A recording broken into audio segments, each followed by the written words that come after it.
Peter அவளை ஊடுருவி ஆழமாக பார்த்தான். என்ன சொல்ற காயத்ரி? அப்பா என் கல்யாண பேச்சை எடுத்தாச்சு. ஜாதகங்கள் குவியுது. சீக்கிரம் முடிவுக்கு வந்துருவாரு. நீ என்ன செய்ய போற? இன்னைக்கு ராத்திரி பேச போறேன்.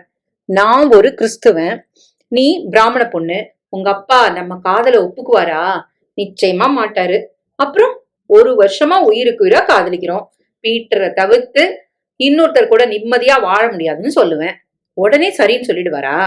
தெரியல. ஒரு போராட்டம் நடக்கும். முடிவுல நான் கட்டின துணியோட வெளியில வர வேண்டியதுதான். வேற வழி? வேண்டாம் காயத்ரி. என்ன வேண்டாம்? நான் ஒரு அனாதை. பெத்தவங்களை சின்ன வயசுலயே இழந்து மத்தவங்க ஆதரவுல எப்படியோ படிச்சு கரையேறினவன். இப்போ ஒரு சுமாரான வேலையில இருக்கேன். மாசம் பிடித்தம் போக கைக்கு 7,000 ரூபாய் வருது. ஒரு மேன்ஷன்ல தங்கி காலத்தை ஓட்டுறேன். கல்யாணம் முடிச்சு ஒரு பொண்ணை வச்சு காப்பாத்த எனக்கு துப்பு இருக்கா? பீட்டர், நானும் சம்பாதிக்கிறேன். உங்களை விட ஒரு 3 ரூபா கூடவே வருது. 10 7 17. நாம குடுத்தன நடத்த போதாதா? பீட்டர் நிமிர்ந்து பார்த்தான். வேண்டாம் காயத்ரி. ஏன் பீட்டர் பயப்படுறீங்களா? நானே வீட்டை விட்டு வெளியில வர தயாரா தானே இருக்கேன். உங்களுக்கு என்ன பயம்? பயம் இல்ல காயத்ரி, மனசுக்கு சங்கடமா இருக்கு. உன்னை பெத்து ஆளாக்கி இந்த நிலைக்கு கொண்டு வந்தவங்கள கேவலம் இந்த பீட்டருக்காக உதறிட்டு வர்றது எனக்கே நியாயமா படல. பீட்டர், காதல் வசதி தான், நான் மறுக்கல. ஆனா நான் ஒரு அனாதை. நீயும் பிறந்து விட்டு உறவுகளை உதறிட்டு அனாதையா வரப்போற. 2 அனாதைகள் சேர்ந்து எதை சாதிக்க போறோம்? என்ன பேச்சு இது பீட்டர்? மனுஷங்க வேணும் காயத்ரி. நாளைக்கு யதார்த்த உலகத்துல வாழும்போது இந்த ஏக்கம் வரும். ஒரு சமயத்துல காதல் கூட கசந்து போகலாம். காயத்ரிக்கு கோபம் வந்து விட்டது. பீட்டர், கோழைகள் காதலிக்க கூடாது. கோபப்படாத காயத்ரி. காதல் உங்களுக்கு மலிவா போச்சா? ஒரு பொண்ணு மனசுக்குள்ள புகுந்து ஆக்கிரமிச்சுக்கிட்டு இப்ப பின் வாங்குறது உங்களுக்கு சுலபமா இருக்கலாம். ஆனா நெஞ்சுக்குள்ள காதலை வளர்த்துக்கிட்டேன்னா எப்படி தவிக்கிறேன் தெரியுமா? மனசுல உங்களையும் மடியில இன்னொருத்தரையும் சுமக்க என்னால முடியுமா? அழுது விட்டாள். காயத்ரி, என் விரல் கூட உன் மேல பட்டதில்ல. அதனால என்ன? மனசால உங்க கூட நான் வாழ தொடங்கியாச்சு. தப்பு காயத்ரி. நான் கோழை இல்ல. ஒரு கூட்ட கலைக்க எனக்கு விருப்பம் இல்ல. உங்க அப்பா முழு மனசோட என்னை ஏத்துக்க தயாரா இருந்தா நான் சந்தோஷமா உனக்கு புருஷனாகிறேன். அவங்க சாபத்தோட நம்ம வாழ்க்கை தொடங்க வேண்டாம். இதுதான் முடிவா? ஆமா காயத்ரி. கொஞ்ச நாளாவே என் மனசுல இந்த உறுத்தல் இருக்கு. சாப்பாடு பழக்க வழக்கங்கள் எல்லாத்தையும் மாத்திக்கிட்டு ஒரு புது உலகத்துக்குள்ள நுழையணும். நான் தானே? இருக்கட்டுமே. காதலுக்காக எல்லாத்தையும் தியாகம் பண்றது பெருமையா தெரியல. அப்புறம் காதல் கொஞ்சம் முரட்டுத்தனமா இருக்கும். அது மேல வெறுப்பு வரும். நான் தனி மனுஷன். வாழ்க்கையில கூடுமான வரைக்கும் யாரோட வெறுப்புக்கும் எதிர்ப்புக்கும் ஆளாக எனக்கு பிடிக்கல. முடிஞ்ச வரைக்கும் எல்லாரையும் நேசிக்கணும். காயத்ரி பேசவில்லை. நான் சொல்றத மனசுல வச்சுக்கோ. யோகம் இருந்தா சந்திக்கலாம். பீட்டர் நடக்க தொடங்கினான். காயத்ரிக்கு அழுவதா சிரிப்பதா என்றே தெரியவில்லை. இப்படி ஒரு காதலனா? கிருஷ்ணமூர்த்தி ஒரு ஜாதகத்தை எடுத்து மனைவி லட்சுமியிடம் காட்டினார். இந்த ஜாதகம் பிரமாதமா பொருந்திருக்குடி லட்சுமி. பையன் பெரிய எலக்ட்ரானிக் நிறுவனத்துல இன்ஜினியரா இருக்கான். மாச சம்பளம் 40,000 ரூபாய். 2 வருஷம் அமெரிக்கால இருந்துட்டு வந்துட்டான். அப்பா புரோகிதர்னா நீ நம்புவியா? அப்படியா? பழுத்த வைதீக குடும்பம். பூஜை புனஸ்காரம்னு ஆச்சாரத்தை விடாதவா. மாமி மடிசார்கட்டின்னா இருப்பா. இந்த பையனோட அண்ணா டெல்லியில குடும்பத்தோட இருக்கார். அக்கா பெங்களூர்ல, தம்பி படிச்சுட்டு இருக்கான். சொந்த வீடு காரு எல்லாம் இருக்கு. அப்ப நல்ல இடம்தான். நம்ம காயத்ரி வரட்டும், பேசிட்டு அவளை பார்க்க வர சொல்ல வேண்டியதுதான். காயத்ரி உள்ளே நுழைந்தாள். வாமா, கை கால அலம்பிட்டு சாமியை நமஸ்காரம் பண்ணிட்டு வா. காயத்ரி உடை மாற்றி முகம் கழுவி தலைவாரி புட்டு வைத்துக் கொண்டு வந்தாள். காயத்ரி, இந்த போட்டோவை பாரு. பேரு சம்பத், எம்டெக் படிச்சிருக்கான். காயத்ரி வாங்கினாள். மீசை இல்லாத முகத்துடன் பெரிய கண்கள் சிரிக்க நல்ல நிறத்துடன் பிராமண கடை சொட்ட இருந்தான் சம்பத். பையன் லட்சணமா இல்ல? காயத்ரி எதுவும் பேசவில்லை. நல்ல நாள் பார்த்து அவளை வர சொல்லட்டுமா? ஏண்டிம்மா ஒரு மாதிரியா இருக்க? ஒண்ணும் இல்லம்மா. அப்பா அருகில் வந்தார். காயத்ரி, ஏதாவது பிரச்சனையா? என் சிநேகிதிக்கு பிரச்சனை. என்ன? ஒருத்தரை காதலிச்சிருக்கா. அவரு வேத்து மதக்காரர். காதல வீட்டுல சொல்ல வேண்டிய சூழ்நிலை வந்திருக்கு. அவளை பெத்தவா சம்மதிக்கவே இல்ல. அவ மனசு உடைஞ்சு தற்கொலை வரைக்கும் போயிட்டா. அப்புறம் இப்ப ஆஸ்பத்திரியில இருக்கா. பிழைச்சிட்டா. குடும்பமே கலங்கி போயிருக்கு. அப்பா நிமிர்ந்தார். இந்த மாதிரி ஜென்மங்கள் எதுக்கு உயிரோட இருக்கணும்? செத்துட்டா தப்பே இல்ல. அப்பா சாரிம்மா. உன் சிநேகிதியா இருந்தாலும் மனசுக்கு தோணுனதை சொல்லாம இருக்க முடியல. வேத்து மதக்காரனை எப்படி பெத்தவா ஏத்துப்பா? இவளுக்கு அறிவு வேண்டாம். தன்னை பெத்தவாள குடும்பத்தை இப்படி ஒரு குழப்பத்துல விடுறது தர்மமா? அப்பா, ஜாதி மதம் பார்க்கப்படாதுன்னு எல்லாரும் பேசுறது இல்லையா? பேசலாம் காயத்ரி, அது ஊருக்கு உபதேசம்தான். தான் குடும்பம்னு வரும்போது எல்லாரும் பார்க்கத்தான் செய்றா. அரசியல்வாதிகள் கூட ஜாதி ஓட்டுல தான் ஜெயிக்கிறா. நட்புக்கு ஜாதி மத பேதம் இல்ல, தாம்பத்திய வாழ்க்கைக்கு அதை பார்க்கத்தான் வேணும்.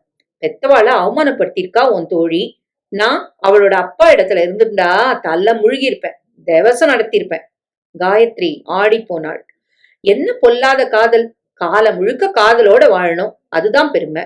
சரி விடு, அனாச்சாரம் பிடிச்சவா கதையெல்லாம் நமக்கு வேண்டாம். இந்த சம்பத்தை பார்க்க வர சொல்லட்டுமா? தெரியல, உங்க இஷ்டம். எழுந்து நடந்தாள். இப்படி சொல்லிட்டு போறாளே, என்ன அர்த்தம்? அதாண்டி என் பொண்ணு. காதல் கல்யாணம் இதெல்லாம் அவளை இன்னும் நெருங்கல. நாம பார்த்து பண்ணி வச்சா சந்தோஷமா ஏத்துப்போம். கிருஷ்ணமூர்த்தி பெத்த குழந்தைடி அவ. 10 மாசம் சுமந்தவன் நான். சுமக்க வச்சது யாரு? கண்ணடித்தார். போருமே, உங்களுக்கு வயசு 48. காயத்ரி அறைக்குள் நுழைந்து கட்டிலில் உட்கார்ந்தாள். அவளோட அப்பா இடத்துல நான் இருந்திருந்தா தலை முழுகியிருப்பேன், திவசம் நடத்திருப்பேன். காயத்ரி திரும்பினாள். உங்க அப்பா முழு மனசோட என்னை ஏத்துக்க தயாரா இருந்தா நான் உனக்கு புருஷனாகிறேன். அவங்க சாபத்தோட நம்ம வாழ்க்கை தொடங்க வேண்டாம். பீட்டரை ஒரு நாளும் அப்பா ஒப்புக்கொள்ள மாட்டார், பிடிவாதக்காரர். தோழி கதையையே ஜீரணிக்க முடியாதவங்கன்னா எனக்கு என்னன்னு துடித்து போக மாட்டாங்களா? பீட்டர் எந்த போராட்டத்துக்கும் தயாரா இல்ல. என்ன செய்யலாம்? அப்பா சொன்ன அந்த மீசை இல்லாத சம்பத்துக்கு கழுத்தை நீட்டிடலாமா? மனசுல பீட்டர், மாங்கல்யத்தை தரப்போறது சம்பத். நிம்மதியா வாழ முடியுமா? வாழ்க்கை தொடங்குனா படிப்படியா பீட்டர் மங்கி போவாரா? கேள்வி மேல் கேள்வி வந்தது. காதலுக்கு மனதுக்குள் சமாதி கட்டுவது அத்தனை சுலபமல்ல என்பது காயத்ரிக்கு புரிந்தது. வாசலில் கார் வந்து நின்றது. கிருஷ்ணமூர்த்தி ஓடி போய் வரவேற்றார். குடுமி பஞ்சகச்சம் சகிதம் வயதானவர் இறங்கினார். பின்னால் மடிசார் கட்டிய மாமி. காரை ஓட்டி வந்தது சம்பத். கூடவே இன்னொரு இளைஞன், சம்பத்தின் தம்பியாக இருக்கும். வரவேற்று உட்கார வைத்தார்கள். குடிக்க தண்ணீர் கொடுத்தார்கள். காஃபி தரலாமா? மன்னிக்கணும், நான் வெளியில எதுவும் சாப்பிடறது இல்ல. ஆத்துக்காரியும் அப்படித்தான். சம்பத்துக்கு முரளிக்கு இவாள் கொடுங்கோ. பொண்ணு தயாரா இருக்காளா? ஆக்ஷன் வாங்கோ. காயத்ரி அழைத்து வரப்பட்டாள். நமஸ்காரம் பண்ணிக்கோ செய்தாள். சம்பத், முதல்ல அவளை பாத்துக்கோ, நீயும் பாத்துக்கோமா. ஏன்னா கண்ணுக்கு எதுவுமே முதல்ல பிடிக்கணும், அப்புறம்தான் மனசு. சம்பத் பார்த்ததும் அம்மாவிடம் சொல்லிவிட்டான். எனக்கு ஓகே, நீயும் அப்பாவும் கலந்து பேசிக்கலாம், உங்களுக்கு பிடிக்கணும். அப்பா முகத்தில் திருப்தி இருந்தது. எங்களுக்கு சம்மதம். காயத்ரி, ஓ அபிப்பிராயம் எதுவா இருந்தாலும் சொல்லிடு. பீட்டர் இல்லை என்று ஆன பிறகு யாரா இருந்தால் என்ன? எங்க அப்பா அம்மா என்ன சொல்றாங்களோ அதுதான் என் முடிவு. எழுந்து உள்ளே போய்விட்டாள். கிருஷ்ணமூர்த்தி பெருமிதமாக நிமிர்ந்தார். எங்க 2 பேருக்கும் சம்மதம். குழந்தைக்கு தனி அபிப்பிராயம்லாம் இல்ல. நன்னா வளர்த்திருக்கேன். மேற்கொண்டு பேசலாமா? இரு குடும்பமும் பேசத் தொடங்கியது. தம்பி முரளி எழுந்து பராண்டாவுக்கு வந்தான். கூடவே சம்பத்தும் வந்தான். முரளி, உன் அபிப்பிராயம் என்னடா? அழகா இருக்கா பொண்ணு, ஆனா முகத்துல ஏதோ ஒரு சோகம் இருக்கே. சேச்ச, சில பேர் முகமே அப்படித்தான் இருக்கும். இல்ல சம்பத், அத நன்னா விசாரிச்சுண்டு தாலிய கட்டு. அப்பா அம்மாக்கள் பல சமயம் குழந்தைகள் மனச புரிஞ்சிக்காம தான் இஷ்டத்துக்கு முடிவு எடுத்துருவா. வாழ போறது நாம தானே. அம்மா எழுந்து வந்தாள். சம்பத், வர வெள்ளிக்கிழமை நிச்சயதார்த்தம். உங்க அப்பா பஞ்சாங்கம் பார்த்து நாள் குறிச்சாச்சு. கல்யாணம் அடுத்த மாசம். நான் வரப்போற மன்னிட்ட கொஞ்சம் பேசலாமா? அது நன்னா இருக்குமா முரளி? தப்பு இல்லம்மா, அவன் பேச விரும்பினா பேசட்டுமே. சம்பத் பச்சை கொடி நீட்டினான். நீயும் வா சம்பத். இல்ல முரளி, நீ தாராளமா அவட்ட பேசலாம், எனக்கு தடை இல்ல. அம்மா உள்ளே போய் இதை லட்சுமியிடம் சொல்ல, அவரை உள்ள வர சொல்லுங்க. கிருஷ்ணமூர்த்தி இதை ரசிக்கவில்லை. ஆனால் மறுப்பது அநாகரிகம் என்பதால் விட்டுவிட்டார். முரளி உள்ளே வந்தான். ஹலோ, உறவு இன்னும் உண்டாகல, அதனால உங்களை மன்னின்னு கூப்பிட முடியாது. நல்ல ஒரு தோழியா நினைச்சுக்கிறேன். கட்டிக்கு போற அவன் இருக்க நான் பேச வந்தது சரியில்லையோ? அப்படி நான் நினைக்கல. நான் விஷயத்துக்கு வரேன். பெரியவா நிச்சயதார்த்தம் நடத்த தேதி குறிச்சு முகூர்த்த நாளும் பார்க்க தொடங்கியாச்சு. தெரியும், நீங்க பெரியவாளுக்கு அடங்குன பொண்ணா தெரியுறேள். சம்மதம் சொல்லிட்டேள். ஆனா உங்க முகத்துல சிரிப்பு இல்ல, சன்னமா ஒரு சோகம் இருக்கு. இந்த கல்யாணத்துல உங்களுக்கு பூரண சம்மதம் தானே? இல்ல கட்டாயம் ஏதாவது கண்ணுக்கு தெரியாம இருக்கா? சரக்கென திரும்பினாள் காயத்ரி. உண்மை நேரா தொட்டுட்டேனோ? இன்னும் ஆடி போனாள். எதுவும் தெரியாம முகபாவத்தை வச்சே கண்டுபிடிச்சிட்டானே, அசாத்திய புத்திசாலி. எதுவா இருந்தாலும் சொல்லுங்கோ. எங்க அண்ணா புத்திசாலி, திறமசாலி, நல்லவன். ஆனா மத்தவா உணர்வுகளை பளிச்சுன்னு புரிஞ்சுக்க தெரியாது. வாழணும் இல்லையா? காலம் முழுக்க சந்தோஷமா கடத்தியானுமே. காயத்ரியால் நிற்க கூட முடியவில்லை. பெரியவா பெரும்பாலான இடங்கள்ல பிடிவாதமா இருக்கா. அது நல்லதில்ல. நான் பேசியாச்சு, விருப்பம் இருந்தா இனிமே நீங்க பேசலாம். காயத்ரி நிமிர்ந்தாள். நீங்க பேசுற மாதிரி நான் பேச முடியாது, பேசவும் கூடாது. இந்த கல்யாணத்துக்கு நான் சம்மதிக்கிறது எல்லாருக்கும் நல்லது. இதுக்கு என்ன அர்த்தம்? இதுக்கு மேல இங்க பேச வேணாம். நாளைக்கு எங்க ஆபீஸ்க்கு நீங்க வர முடியுமா? விலாசம் சொல்றேன். சாயங்காலம் 4 மணிக்கு. நிச்சயமா வரேன். முரளி சரக்கென வெளியே வந்து விட்டான். இயல்பாக சிரித்துக் கொண்டு வந்தான். அனைவரும் அவன் முகம் பார்த்தார்கள். நிச்சயதார்த்த தேதியை உறுதி செய்து கொண்டு விட்டு புறப்பட்டு விட்டார்கள். அவர்கள் உள்ளே போனதும் கிருஷ்ணமூர்த்தி வந்தார். தனியா பேசினது எனக்கு பிடிக்கல. காயத்ரி நிமிர்ந்தாள். என்ன பேசினா என்று கேட்க அப்பாவுக்கு நாகரீகம் தடுத்தது. காயத்ரி சொல்லவும் இல்லை. இதே பிரச்சனை அங்கும் இருந்தது. அப்பா சொல்லிவிட்டார். முரளி, நீ அந்த பொண்ணுகிட்ட தனியா பேசினது அவளோட அப்பாவுக்கு பிடிக்கலடா. சம்பத் குறுக்கிட்டான். என்ன தப்பு? மன்னியா போறா, அவன் பேச ஆசைப்பட்டான். சரிடா, அவனும் பச்சை குழந்தைல்ல, வளர்ந்தவன் இல்லையா? இப்படிலாம் குறுகிற மனசு இருந்தா நல்லது இல்ல. குறுகிற மனசு எனக்கு இல்ல சம்பத். அவ பொண்ணு இப்ப நமக்கு சொந்தமாகல. விடுங்கப்பா. சம்பத் உள்ளே வர முரளி பின்தொடர்ந்தான். என்ன சம்பத், அப்பாவும் இப்படி பேசுறாரு? நீ விடுறா. காயத்ரிட்ட நீ என்ன பேசுனேன்னு கூட நான் கேட்கல. உன் வேலையை பாரு. சம்பத் நகர முரளி லேசாக நெகிழ்ந்து போனான். இத்தனை பெருந்தன்மையாக இருக்கிறானே, இவனுக்கேற்ற மனைவியாக காயத்ரி இருப்பாளா? நாளைய சந்திப்பு யாருக்கும் தெரியக்கூடாது. என்ன பேச போகிறாள்? கவலையாக இருந்தது.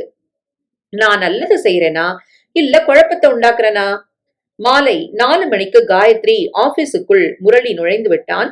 காயத்ரியும் காத்திருந்தாள். இருவரும் எதிரே இருந்த உணவகத்தில் போய் உட்கார்ந்து விட்டார்கள். முரளி காஃபிக்கு சொன்னான். நிமிர்ந்து அவளை பார்த்தான். இந்த கல்யாணத்துக்கு நான் சம்மதிக்கிறது எல்லாருக்கும் நல்லதுன்னு சொன்னேன். ஆமா, அப்படின்னா நிச்சயமா இது கட்டாய கல்யாணம் தான் தெரியுது. என்ன பிரச்சனை உங்களுக்கு? என்ன ஒரு தோழனா நினைச்சு சொல்லுங்கோ. நான் உங்களுக்கு முடிஞ்ச வரைக்கும் உதவுறேன். காயத்ரி பார்த்தாள். இவனை நம்பலாம், சொல்லிவிடலாம், தப்பில்லை. நான் ஒருத்தரை காதலிக்கிறேன், அவர் வேத்து மரக்காரர். நிமிர்ந்தான் முரளி. இத உங்க ஆத்துல சொன்னலா? இல்ல முரளி, சொல்ல முடியாது. தோழிக்கு நடந்ததா ஒரு கதை சொன்னதுக்கே எங்க அப்பா துள்ளி குதிக்கிறார். அந்த இடத்துல நான் இருந்தா தலைமுழுகிட்டு தவசமும் பண்ணிருப்பேன்னு சொல்ற. எங்க அப்பா பிடிவாதக்காரர், செய்வார். சரி, உங்க லவர் என்ன சொல்றார்? அவர் ஒரு கோழை. பெரியவங்க எதிர்ப்பு நமக்கு வேண்டாம். பெத்தவங்களை நீ உதறிட்டு என் கூட வர்றது சரியில்லை. அவங்க பார்த்தவங்கள நீ கட்டிக்கிட்டு சந்தோஷமா இருன்னு சொல்லிட்டு குட் பையும் சொல்லிட்டு போயாச்சு. மை காட், இது ஆரம்பத்திலே தெரியும் இல்லையா? தெரியும். தெரிஞ்சும் ஒரு பொண்ணு மனசுல ஏன் ஆசையை வளர்த்தாரு?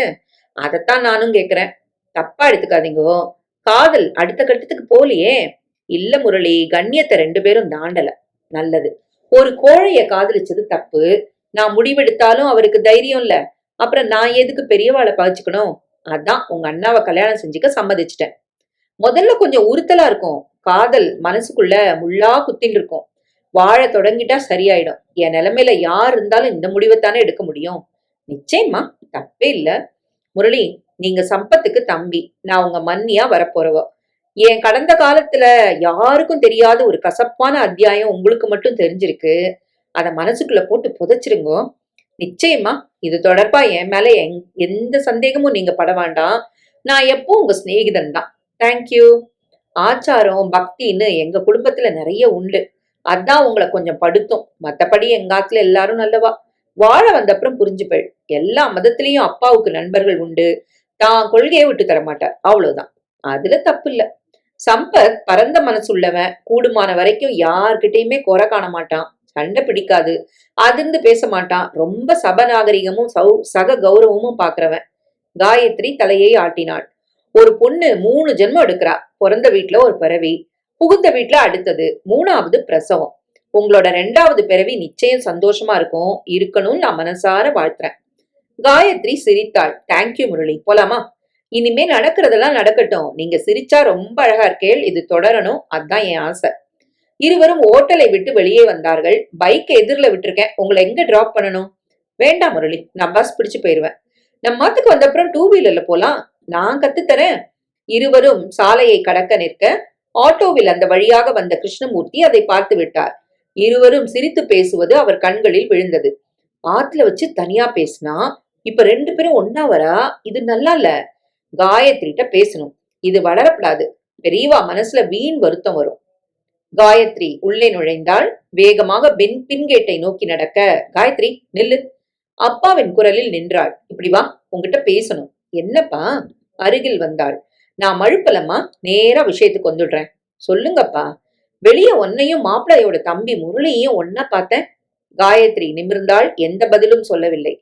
பொன் பார்க்க வந்த இடத்துல உன்கிட்ட தனியா பேசணும்னு அந்த பையன் கேட்டதே எனக்கு பிடிக்கல. சரி, சம்பந்தம் பேசும்போது இத பெருசுப்படுத்த வேண்டாமேன்னு விட்டுட்டேன். இப்ப வெளிய பார்த்தது பிடிக்கல. அவன் உன்னை பார்க்க வந்தானா? உங்க ஆபீஸ்க்கு பக்கத்துல உள்ள பிரதேசம் அது? அம்மா அருகில் வந்தாள். காயத்ரி, அவனும் வாலிப வயசு. இது அவாத்து மனுஷா மனசுல தப்பா ரெஜிஸ்டர் ஆயிடக்கூடாது. அப்புறம் உன் வாழ்க்கையில நிம்மதி இருக்காது. என்னடி காயத்ரி இதெல்லாம்? அம்மா கேட்டாள். நான் பேசிண்டே இருக்கேன், நீ பதில் பேசலன்னா என்ன காயத்ரி அர்த்தம்? நிமிர்ந்தாள். அப்பா, முரளி அந்த பக்கமா ஏதோ ஒரு வேலையா வந்திருக்கார். என் ஆபீஸ பார்த்ததும் உள்ள வந்துட்டார். ஒரு காஃபி சாப்பிடலான்னு கூப்பிட்டார், போனேன். இதுல என்ன தப்பு? இது சரியில்லை. நீங்க சந்தேகப்படுறீங்களா? நாளைக்கு எல்லாரும் சந்தேகப்படும்படியா ஆயிடக்கூடாது. அப்படின்னா இந்த கல்யாணத்தை இப்பவே நிறுத்திடுங்கோ. காயத்ரி அலறினார். என்னடி பேசுற நீ? ஆமாம்மா, பெத்த பொண்ணு மேல அப்பாவுக்கே நம்பிக்கை இல்லைன்னா ஊர் எப்படி நம்பும்? கிருஷ்ணமூர்த்தி எழுந்தார். மத்தவா கேள்வி கேட்கிற அளவுக்கு யாரும் நடக்கப்படாது. மன்னிக்கணும். இழுத்து மூடிண்டு சமையல் கட்டுக்குள்ள இருந்து எட்டி பாக்குற நிலையில பொம்னாட்டி இல்லப்பா. மச்சினம் கூட எப்படி பேசுறதுன்னு யோசிக்கலனா. முரளி எனக்கு சிநேகிதர், தட்ஸ் ஆல். இதுல எந்த தப்பு இருக்கிறதா எனக்கு தெரியல. நான் சுதந்திரமா வளர்ந்தாச்சு. ஒரு தாலியை கட்டி என்ன கூண்டுக்குள்ள அடைக்க தயவு செஞ்சு யாரும் நினைக்க வேண்டாம். நடபட மாட்டேன். சரக்கனை எழுந்து உள்ளே போய்விட்டாள். கிருஷ்ணமூர்த்தி கொதி நிலையில் இருந்தார். என்னடி இப்படி பேசிட்டு போறா? நான் எதுக்கு இத்தனை செலவழிச்சு இவளுக்கு கல்யாணத்தை நடத்தணும்? நிறுத்திட்டு போறேன். அம்மா பதட்டமாக அருகில் வந்தாள். என்ன பேசுறள்? கல்யாணத்தை நிறுத்தினா முதல்ல அவமானம் உங்களுக்கு தான். என்னடி? அந்த பக்கமா வந்திருக்கான், பார்த்திருக்கான், 2 பேருமா காஃபி சாப்பிட்டிருக்கா. இதுல என்ன தப்பு? சம்பத் வந்து இத பண்ணியிருந்தா நான் பேசியே இருக்க மாட்டேன். விட்டுடுங்க, மத்த வேலையில கவனிக்கலாம். அவளுக்கும் உங்களை மாதிரி பிடிவாதம். வாண்டாண்ணா, அதத்தான் செய்வாவ. உங்க பொண்ணு தானே, நடுவுல மாட்டின்னு நான் முழிக்கிறேன். கிருஷ்ணமூர்த்தி எழுந்து போனார். அம்மா உள்ளே வந்தாள். சரி சரி, ராத்திரிக்கு என்னடி காயத்ரி, சப்பாத்தி போடவா? எதையோ செய். என்னம்மா காயத்ரி நீ? அம்மா, நான் கெட்டு சீரழியில. முரளிட்ட பேசுனதுல என்ன தப்பு? அப்பாவுக்கே இத்தனை குறுகுன மனசு? அதெல்லாம் இல்லம்மா. நாளைக்கு உன்னை யாரும் ஒரு வார்த்தை சொல்லக்கூடாதேன்னு அப்பாவுக்கு கவலை, அவ்வளவுதான். எனக்கு இப்படிலாம் கட்டுப்பாடுகளை விதிச்சா பிடிக்கல. விட்டு தள்ளு, இயல்பா இரு. நீ கல்யாணம் ஆகி போயிட்டா அவர் யார் கூட சண்டை போடுவார்? இங்க இருக்கிற வரைக்கும் சந்தோஷமா இருமா. அம்மாவின் கண்கள் கலங்கின. காயத்ரிக்கு என்னவோ போலாகிவிட்டது. நீ அழாதம்மா, நான் எதுவும் சொல்லல, வா. காயத்ரி அம்மாவுடன் உள்ளே வந்தால் மனதுக்குள் ஒரு போராட்டம் இருந்தது. முரளியிடம் பேசியதற்கே இத்தனை பிரச்சனை, பீட்டர் விவகாரத்தில் விட்டு வைப்பார்களா? நிச்சயதார்த்தம் சம்பத் வீட்டில்தான் நடந்தது. அதிகமாக அவர்கள் கூட்டம் சேர்க்கவில்லை. இரு வீட்டாரையும் சேர்த்து மொத்தமே 50 பேர்தான். வீட்டில் உணவு வகைகளை சம்பத்தின் அம்மாவே தயாரித்து விட்டாள். தாம்பூலம் மாற்றிக்கொண்டார்கள். சம்பத் காயத்ரியை ஜோடியாக நிற்க வைத்து முரளிதான் கேமராவில் விதவிதமாக போட்டோ எடுத்தான். சம்பத் வெளிநாடு போய் திரும்பிய போது முரளிக்கு வாங்கி வந்திருந்த கேமரா அது. அன்றைக்கே கல்யாண தேதியும் குறிக்கப்பட்டு விட்டது. முரளி காயத்ரியிடம் சிரித்து சிரித்து பேசிக் கொண்டிருந்ததை கிருஷ்ணமூர்த்தி கவனித்தார். சம்பத்தும் கவனித்தார். காயத்ரி அந்த வீட்டு மனிதர்களுடன் நன்றாகவே பழகத் தொடங்கிவிட்டாள். சம்பத் அம்மாவுக்கு காயத்ரியின் இந்த இயல்பு மிகவும் பிடித்திருந்தது. அவர்கள் எல்லாம் முடிந்து புறப்படும் நேரம் முரளி அருகில் வந்தான். நாளைக்கு எனக்கு பிறந்த நாள். ஹாய், அட்வான்ஸ் வாழ்த்துக்கள். நாளைக்கு உங்களை ஆபீஸ்க்கு வந்து ஸ்வீட்டோட பாக்குறேன். வெறும் ஸ்வீட் தானா? ஷீட் தரணும். தந்தா போச்சு. சம்பத் இதை ரசித்து சிரித்துக் கொண்டிருந்தான். கிருஷ்ணமூர்த்திக்கு சுத்தமாக பிடிக்கவில்லை. சம்பத் வீட்டார் வாசல் வரைக்கும் வந்து வழியனுப்பி வைத்தார்கள். அது மாலை நேரம். அம்மா, கொஞ்சம் கடை வீதிக்கு போயிட்டு நான் அப்புறமா வரேன். எதுக்குமா? நாளைக்கு முரளி பிறந்த நாள்னு எனக்கு ஸ்வீட் தரத்துக்காக வருவார். அவருக்கு ஏதாவது வாங்கி கொடுக்கணும். காலையில கடை திறக்காது. எனக்கு ஆபீஸ்ல வேலை இருக்கு, வெளியே போக முடியாது. நானும் கடைக்கு வரணுமா? வேண்டாம், என்னை இறக்கி விட்டுட்டு நீங்க போயிடுங்கோ, நான் ஆட்டோ பிடிச்சு வந்துடுறேன். கிருஷ்ணமூர்த்தி எதுவும் பேசவில்லை. அவளை இறக்கிவிட்ட பிறகு வீட்டுக்கு வந்தார்கள். பாத்தியாடி, நான் சொல்லல? நிச்சயதார்த்த நேரத்துல அந்த முரளி இவ பக்கத்திலேயே இருந்திருக்கான். நாளைக்கு பிறந்த நாளுக்கு இவளை வந்து பாக்கலன்னா என்ன? பார்த்தா என்ன தப்பு? என்னடி பேசுற? எனக்கே புரியல. நீங்க ஏன் இப்படி இருக்கள்னு. மன்னின்னு ஒருத்தி வரா, பாசமா பழகுறா. அந்த பிள்ளாண்டானுக்கு பிடிச்சிருக்கு, அவனும் பழகுறான். இதுல ஒரு தப்பு இருக்கிறதா எனக்கு தோணல. எனக்கு பிடிக்கல. அவ யாரும் நம்ம மாத்துக்கு வாழ வர போறது இல்ல. நம்ம பொண்ணுதான் அங்க போறா. அதனாலதான் எனக்கு கவலையா இருக்கு. நீங்க இத பெருசாக்கி குழந்தை வாழ்க்கைய பாழாக்கிடுவல் போல இருக்கே. என்னடி பேசுற நீ? அவாத்துல எல்லாரும் கலகலான்னு பழகுறா. இத்தனைக்கும் வைதிக குடும்பம். உங்க மனசுல ஏன் இந்த சைத்தாம் புகுந்திருக்குன்னு எனக்கு தெரியல. லட்சுமி, நீ அளவுக்கு மீறி பேசுற. இல்லன்னா நீங்க கோவப்பட்டாலும் நான் சொல்றத சொல்லித்தான் ஆனும். இத மாத்திக்கோங்க. பொண்ணோட அப்பாவே பேச தொடங்கிட்டா மத்தவாளும் பேசுவா. உங்க பொண்ணு வாழ்க்கையை நீங்களே நாசப்படுத்த போறலா? லட்சுமி, அந்த பையன் மாப்பிள்ளையோட தம்பி. வெறுப்ப வளர்த்திக்காதீங்கோ. அது நல்லதில்ல. அவன் உங்களை என்ன செஞ்சான்? கிருஷ்ணமூர்த்தி முறைத்து கொண்டு உட்கார்ந்தார். இரவு 8:30க்கு காயத்ரி வந்தாள். என்ன வாங்கின? ஒரு பேண்ட், ஒரு ஷர்ட்டுமா. துணிகளை காட்டினாள். உசத்தியான துணி, இரண்டும் சேர்த்து 1500 ரூபாய். அழகான ஒரு மலர் கொத்து கூடவே. காயத்ரி உள்ளே போய்விட்டாள். கிருஷ்ணமூர்த்தி எதுவும் பேசவில்லை. ஆனால் அவருக்கு இது பிடிக்கவில்லை. முரளி முகமெல்லாம் சிரிப்புடன் காயத்ரியின் எதிரே நின்றான். ஸ்வீட்டை நீட்டினான். Many happy returns of the day. Gayatri பொட்டலத்தை அவன் கையில் தந்தாள். எதுக்கு இதெல்லாம்? போட்டுக்கத்தான். கடியா? நான் கடிக்க ஆரம்பிச்சா தாங்க மாட்டேன். வெளியே எடுத்து பார்த்தான். கலர் பிடிச்சிருக்கா முரளி? பிரம்மாத செலெக்ஷன், ரொம்ப பிடிச்சிருக்கு. எதுக்கு இத்தனை காஸ்ட்லி? பணத்தால எதையும் அளக்கிறது இல்லைன்னா. தேங்க்யூ. சரி வாங்க, உங்களுக்கு ட்ரீட் தரேன். இப்ப வர முடியாது முரளி, ஆபீஸ்ல நிறைய வேலை இருக்கு. ஈவினிங் வரலா? பர்மிஷன் போட்டுட்டு வர பாக்குறேன். உங்க அண்ணா வருவாரா? அவரையும் கூட்டின்னு தான் வரப்போறேன். ரொம்ப நல்லது. நம்ம 2 பேரும் இப்படி பேசி பழகிறது உங்க அப்பாவுக்கு பிடிக்கலையா? பளிச்சென முரளி கேட்க காயத்ரி ஆடி போனாள். முரளி, முதல்ல உங்களை பார்க்க வந்தப்போ ஒரு சோக முகத்துல தெரிஞ்ச காரணமாத்தான் தனியா பேசணும்னு சொன்னேன். என் கணக்கு தப்பல. முகத்தை வச்சு மனுஷ படிக்கிற பயிற்சி எனக்கு நிறைய உண்டு. அப்பா 4 சுவருக்குள்ள உலகத்தை பாக்குறார், விடுங்கோ. அதனாலதான் ஈவினிங் ட்ரீட்டுக்கு எங்க அண்ணாவை கூப்பிட்டேன். அவனுக்கு சின்ன மனசு எப்பவுமே இல்ல. எங்க அப்பாவை நினைச்சு நீங்க டென்ஷன் ஆக வேண்டாம். நான் தெளிவா இருக்கேன் இல்லையா? எதையும் நான் மறைக்கல முரளி. இந்த ட்ரெஸ் வாங்கினது கூட அவளுக்கு தெரியும். நல்ல நட்புக்கு ஏன் திருட்டுத்தனம்? தேவையில்லையே. முரளி கண்களை அகட்டி அவளை பார்த்தான். முரளி, காயத்ரி காயத்ரியாத்தான் இருப்பா. யாருக்காகவும் தான் நிஜத்தை இயல்ப மாத்திக்க மாட்டா. அத நீங்க நம்பலாம். சரி, நான் வரேன். ஈவினிங் நாங்க 2 பேரும் இங்க வந்து உங்களை பிக்கப் பண்ணிக்கிறோம். சரி முரளி. சொன்னபடியே மாலை 4:30க்கு முரளி வந்து விட்டான். சம்பத் உடன் இருந்தான். காயத்ரி வரவேற்றாள். பெர்மிஷன் போட்டுவிட்டு ஒரு நட்சத்திர அந்தஸ்து பெற்ற ஹோட்டலுக்கு போனார்கள். அங்கே பார் வசதியும் உண்டு. நீ பீர் சாப்பிடுவியடா? சாப்பிட்டுக்கோயேன். சம்பத் சொல்ல காயத்ரியை முரளி பார்த்தான். எனக்கு தடையே இல்ல முரளி, 2 பேருமே சாப்பிடுங்களேன். சம்பத் மோர் தான் சாப்பிடுவான், பீர் எல்லாம் சாப்பிட மாட்டான். காயத்ரி சிரித்து விட்டாள். முரளி பீர் ஆர்டர் செய்தான். மற்ற உணவு வகைகளுக்கு சொன்னான். சம்பத்தை விட முரளிதான் அதிகமாக பேசினான். சம்பத் தம்பியும் காயத்ரியும் பேசுவதை ரசித்துக் கொண்டிருந்தான்.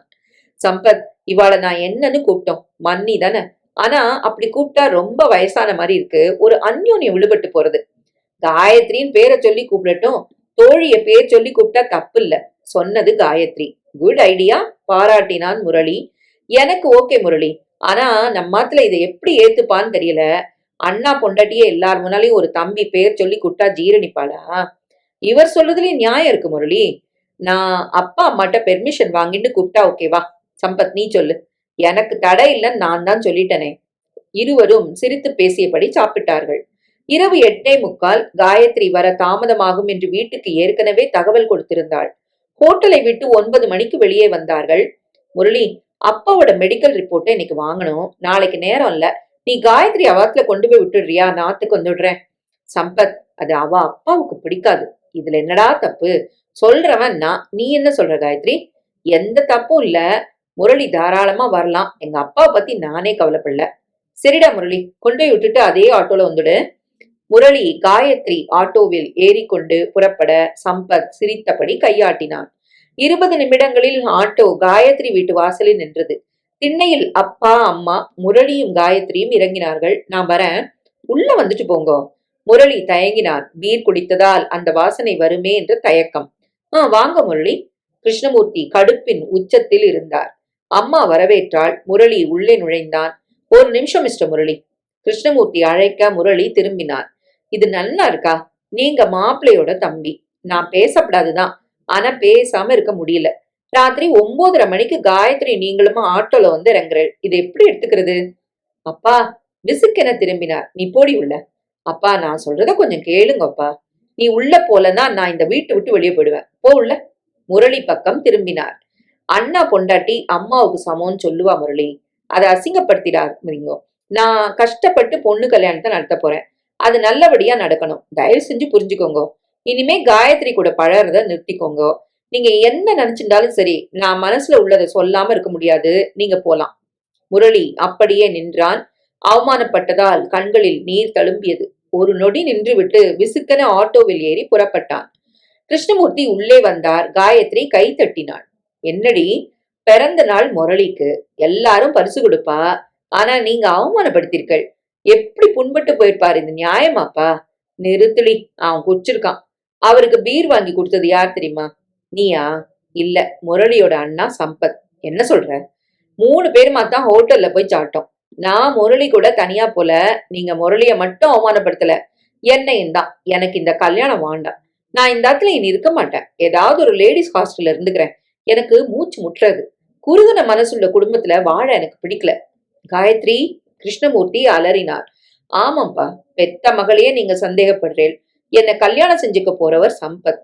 அவர் இத பெருசா எடுத்துக்கல, கேள்வி கேட்கல. நீங்க ஏன் இப்படி இருக்கீள்? எனக்குன்னு சில நீதி நியாயங்கள் உண்டு. அது எல்லாருக்கும் உண்டு. மனுஷால அவமானப்படுத்தவும் ஒரு எல்லை இருக்கு. சம்பத்துக்கு அவசரமா ஒரு வேலை இருந்திருக்கு. நீ போய் காயத்ரி அவாத்துல விட்டுருன்னு முரளிக்கு சொன்னவரே அவர்தான். பாவம் முரளி, ஆத்துக்குள்ள மரியாதையா கூப்பிட வேண்டியவரை வாசல்ல நிக்க வச்சு அவமானப்படுத்திட்டேன். நான் எப்படி நிமிர்ந்து அவர் முகத்தை நாளைக்கு பார்க்க முடியும்? என்னடி பேசுண்டே போற? நிறுத்துங்கப்பா. உங்க அடக்குமுறைக்கெல்லாம் நான் வருவேன்னு நீங்க நினைச்சுக்க வேண்டாம். காயத்ரி, வேணாண்டி. அம்மா கெஞ்ச. என்ன வேண்டாம்? உனக்கு இவர் கூட தான் வாழ்ந்தானோ, எனக்கு அந்த அவசியம் இல்ல. கல்யாணம் நடக்க வேண்டாம். காரணம் கேட்டா எங்க பொண்ணு நடத்த சரியில்லைன்னு போய் சொல்லுங்க. இனிமே இந்த ஆத்துல நான் இருக்க மாட்டேன். ஓடி, தாராளமா போ. என்ன ஏறிண்டே போற? நான் பயப்படுவேன்னு நினைச்சியா? காயத்ரி உள்ளே போய்விட்டாள். அப்பா கொதிநிலையில் நின்றார். ஏன்னா, நீங்க செய்யறது உங்களுக்கே நன்னா இருக்கா? அவர் மாப்பிள்ளையோட தம்பி. நம்மாத்து வாசல்ல வச்சு அவரை அவமானப்படுத்திட்டல. என்னடி, நீயும் உன் பொண்ணு பக்கம் பேசுறியா? பேசாம நியாயத்தை சொல்லித்தானே ஆகணும். நம்ம குழந்தைய நாமே நம்பலனா ஊர் எப்படி நம்பும்? நல்ல ஒரு நட்பை கொச்சப்படுத்தினா யாராலதான் பொறுத்துக்க முடியும்? அவன் குடிச்சிருக்கான், இருக்கட்டுமே. அவ அண்ணாவே அதை ஒப்புக்கும் போது நமக்கு என்ன? பார்ட்டி அது இதுன்னு இந்த காலத்துல எதோ நடக்கிறது. காலம் மாறிண்டே வருது. தலைமுறை மாறியாச்சு. அவ கூட நம்மளால ஓட முடியலன்னா நாம ஒதுங்கிக்கணும். அதை விட்டுட்டு மத்தவாளை அவமானப்படுத்த நமக்கு என்ன உரிமை? அம்மா பேச பேச அவரது ஆவேசம் குறைந்து கொண்டே வந்தது. மெல்ல யோசிக்க தொடங்கி விட்டார். ஒரு ஆவேசத்துல தூக்கி எறிஞ்சிட்டு போயிடலாம். நம்ம குழந்தைய வாழ வைக்க முடியலன்னா நமக்கு அது சந்தோஷமா? எல்லாத்தையும் உதறிட்டு அவ போய் லேடிஸ் ஹாஸ்டல்ல இருந்தா நம்மளால சந்தோஷமா இருக்க முடியுமா? யாருக்காக வாழறோம்? அவர் பேசவில்லை. உங்ககிட்ட கெஞ்சி கேட்டுக்கிறேன், விட்டுருங்கோ. கல்யாண ஏற்பாடுகள்ல மட்டும் கவனம் செலுத்துங்கோ. காயத்ரியை நான் சமாதானப்படுத்திக்கிறேன். அந்த முரளி கிட்ட நீங்க ஒரு வார்த்தை மன்னிப்பு கேட்டா நல்லது. மன்னிப்பா? நானா? ஆமா, முரளிய வீட்டு வாசல்ல வச்சு அவமானப்படுத்தினது நீங்க தானே? அவர் மாப்பிள்ளையோட தம்பி, மறக்கப்படாது. இல்லடி, நான் மத்த எல்லாத்தையும் செய்யறேன். ஆனா முரளி கிட்ட மன்னிப்பு கேட்க மாட்டேன். ஏன் இப்படி பிடிவாதம் பிடிக்கிறேள்? கண்டவன் கால்ல என்னால விழ முடியாது, புரிஞ்சுதா? நான் முரளி கிட்ட மன்னிப்பு கேட்காத காரணமா என் பொண்ணு கல்யாணம் நிக்கிறதா இருந்தா அதுக்கு நான் ஒண்ணும் செய்ய முடியாது. சரக்கென உள்ளே போய்விட்டார். அம்மா நொந்து போய் நின்றாள். இவரை மாத்த முடியாது. உள்ளே வந்தாள். காயத்ரி ஒரு பெட்டியில் துணிமணிகளை எடுத்து தயாராக வைத்திருந்தாள். நீ வீட்டை விட்டு போறதா முடிவே எடுத்துட்டியா? ஆமா, அதுல எந்த மாற்றமும் இல்ல. நீ உங்க அப்பாவை மட்டும்தான் மதிக்கிற. என்ன வளர்ற? உனக்கு ஆவேசம் வந்திருக்கு. நீ வீட்டுல இருக்க பிடிக்காம போற. ஒரு பாவமும் செய்யாத உன் அம்மா ஒருத்தி இங்க இருக்கேன். என்னை விட்டுட்டு போக எப்படி உனக்கு மனசு வந்தது? அம்மா அழத் தொடங்கினாள். காயத்ரி திரும்பினாள். எல்லா கோவத்தையும் தாங்கிண்டு ஒரு அடிமை மாதிரி இந்த ஆத்துல நான் எதுக்கு வாழறேன்? பொண்ணு நல்ல இடத்துல வாக்க பண்ணும் நான் தவிக்காத நாள் இல்ல. என் பாசமும் எதிர்பார்ப்பும் உங்க யாருக்கும் புரியல. நீ போம்மா, தாராளமா போ. நான் செத்த செய்தி உனக்கு வரும். அப்ப வந்து வாய்க்கரிசி போட்டு போவியா? ஏன்பா இப்படிலாம் பேசுற? அதுதான் நம்ம ஆத்துல நடக்க போறது. உங்க அப்பாவும் நீயும் என் சாவுலதான் அடங்குவேள். அது எனக்கு புரிஞ்சு போச்சு. நீ போம்மா, எனக்கு எதையும் பார்க்க குடுப்பின இல்ல. முனகியபடி தளர்ந்து அம்மா நடக்க காயத்ரிக்கு பயம் வந்து விட்டது. ஓடி வந்து அம்மாவின் கைகளை பிடித்து கொண்டாள். அம்மா, உன் மேல எனக்கு எந்த கோவமும் இல்ல. நான் வீட்டை விட்டு போகல. ஆனா முரளிக்கு நேர்ந்த இந்த அவமானம் தெரிஞ்சா சம்பத் கல்யாணத்தை நிறுத்திடுவார். உங்க அப்பா முரளி கிட்ட மன்னிப்பு கேட்க மாட்டார். அவருக்கு பதிலா நான் கேக்குறேன். முரளிட்ட என்ன கூட்டின் போ. அம்மா, அதுல தப்பு இல்ல. நீ வாழணும். அதுக்காக யார் கால்ல வேணும்னாலும் நான் விழ தயார். காயத்ரிக்கு வேதனையாகி விட்டது. சரி, நான் முரளிட்ட பேசுறேன். காலையில வாக்கிங் வருவார். நாளைக்கு வருவாரான்னு தெரியல. சரி, நீ கவலைப்படாத, ஏதாவது செய்யலாம். அம்மா போய் படுத்து விட்டாள். காயத்ரி குழப்பத்துடன் உட்கார்ந்திருந்தாள். ஒரு வாழ்க்கை தொடங்குவதற்கு முன்னால் சந்தோஷமும் எதிர்பார்ப்பும் வேண்டும். இங்கே இத்தனை ஆரவாரங்களா? என் வாழ்க்கை நன்றாக இருக்குமா? பெரிய கேள்வி அவள் முன் தொங்கியது. முரளி கடற்கரையில் ஜாகிங் முடித்துவிட்டு சரவணபவனில் காஃபி குடிப்பதற்காக நுழைந்த நேரம் காலை 6:30 மணி. முரளி, குரல் கேட்டு திரும்பினான். காயத்ரி நின்றாள். நீங்களா? என்ன இந்த நேரத்துல இங்க? நான் மட்டும் வரல, இன்னொரு முக்கிய நபரும் வந்திருக்கா. வாமா. மறைவிலிருந்து அம்மா வெளிப்பட்டாள். ஆண்டி. அம்மா அருகில் வந்தாள். கண்கள் கலங்கி இருந்தன. சட்டென முரளியின் கைகளை பிடித்து விட்டாள். உன்னை என் புள்ள மாதிரி நினைச்சுக்கிறேன்பா. ஆண்டி, என்ன இது? வீடு தேடி வந்த உன்னை எங்க ஆத்துக்காரர் அவமானப்படுத்திட்டார். அதுக்காக உங்ககிட்ட நான் மன்னிப்பு கேட்டுக்கிறேன்ப்பா. முரளி பதறி விட்டான். ஆண்டி, என்ன வார்த்தை சொல்லிட்டேன்? கால நேரத்துல நீங்க இங்க வந்தது என்கிட்ட மன்னிப்பு கேட்கவா? மன்னி, நீங்களாவது அம்மாட்ட சொல்லப்படாதா? அது இல்ல முரளி, நீங்க உங்க கோவம் நீடிச்சா உங்க ஆத்துக்கு எப்படி நான் நிம்மதியா வாழ வர முடியும்? ஏன் கோவம் நீடிக்கிறதா? நான் கோவமே படலையே, வருத்தப்பட்டேன். இத்தனை பாசமா நட்போட இருந்தும் உங்க அப்பா புரிஞ்சுக்கலையேன்னு வருத்தப்பட்டேன். நேத்து நடந்ததை நான் அவமானமா கருதல. சரி, நாம ஒதுங்கிடுவோம். கல்யாணம் நடந்து வாழ போறது நீங்க 2 பேரும். நான் 10 அடி தள்ளி நின்னாலும் தப்பு இல்லையே. அம்மா நெகிழ்ந்து விட்டாள். என் பொண்ணு உன்னை நன்னா புரிஞ்சு வச்சுட்டு இருக்கா. நீ தள்ளி நிக்காதப்பா. காயத்ரிக்கு உங்காத்துல முதல்ல ஆதரவே நீதான். எனக்கு ரொம்ப சந்தோஷமா இருக்கு. சரி, 2 பேரும் காலங்காத்தால வந்திருக்க. அப்பா தேட மாட்டாரா? கோயிலுக்கு போறதா சொல்லிட்டு வந்துட்டோம். வந்தது காஃபி குடிச்சிட்டு போயிடுங்கோ. இருவருக்கும் காஃபி வரவழைத்தான். மூவருமாக குடித்தார்கள். தைரியமா போங்கோ, கல்யாணம் ஜாம் ஜாம் நடக்கும். அம்மா கையெடுத்து கும்பிட்டால். இருவரும் வீடு திரும்பினார்கள். அடுத்து வந்த நாட்களில் கல்யாண ஏற்பாடுகள் வேகமாக நடந்தன. முரளி காயத்ரியின் அலுவலக பக்கமே வரவில்லை. 1 வாரம் ஓடிவிட்டது. காயத்ரியால் பொறுத்து கொள்ள முடியவில்லை. முரளியின் பேஜருக்கு அடித்தாள். 10வது நிமிடம் முரளி ஆபீஸ் போனில். நான் அவசரமா உங்களை பார்க்கணும். எதுக்கு? நேர்ல தான் சொல்ல முடியும். வந்துட்டே இருக்கேன். அரை மணி நேரத்தில் எதிரே இருந்தான். என்ன, ஏதாவது பிரச்சனையா? நான் உங்களை கேட்க வேண்டிய கேள்வி முரளி இது. என்ன சொல்றேன்? இந்த பக்கம் எட்டி பார்க்கல, போன் பண்ணல. என்னாச்சு உங்களுக்கு? ஒன்னும் ஆகல. முக்கியமான ஒரு அசைன்மெண்ட் முடிக்கணும்.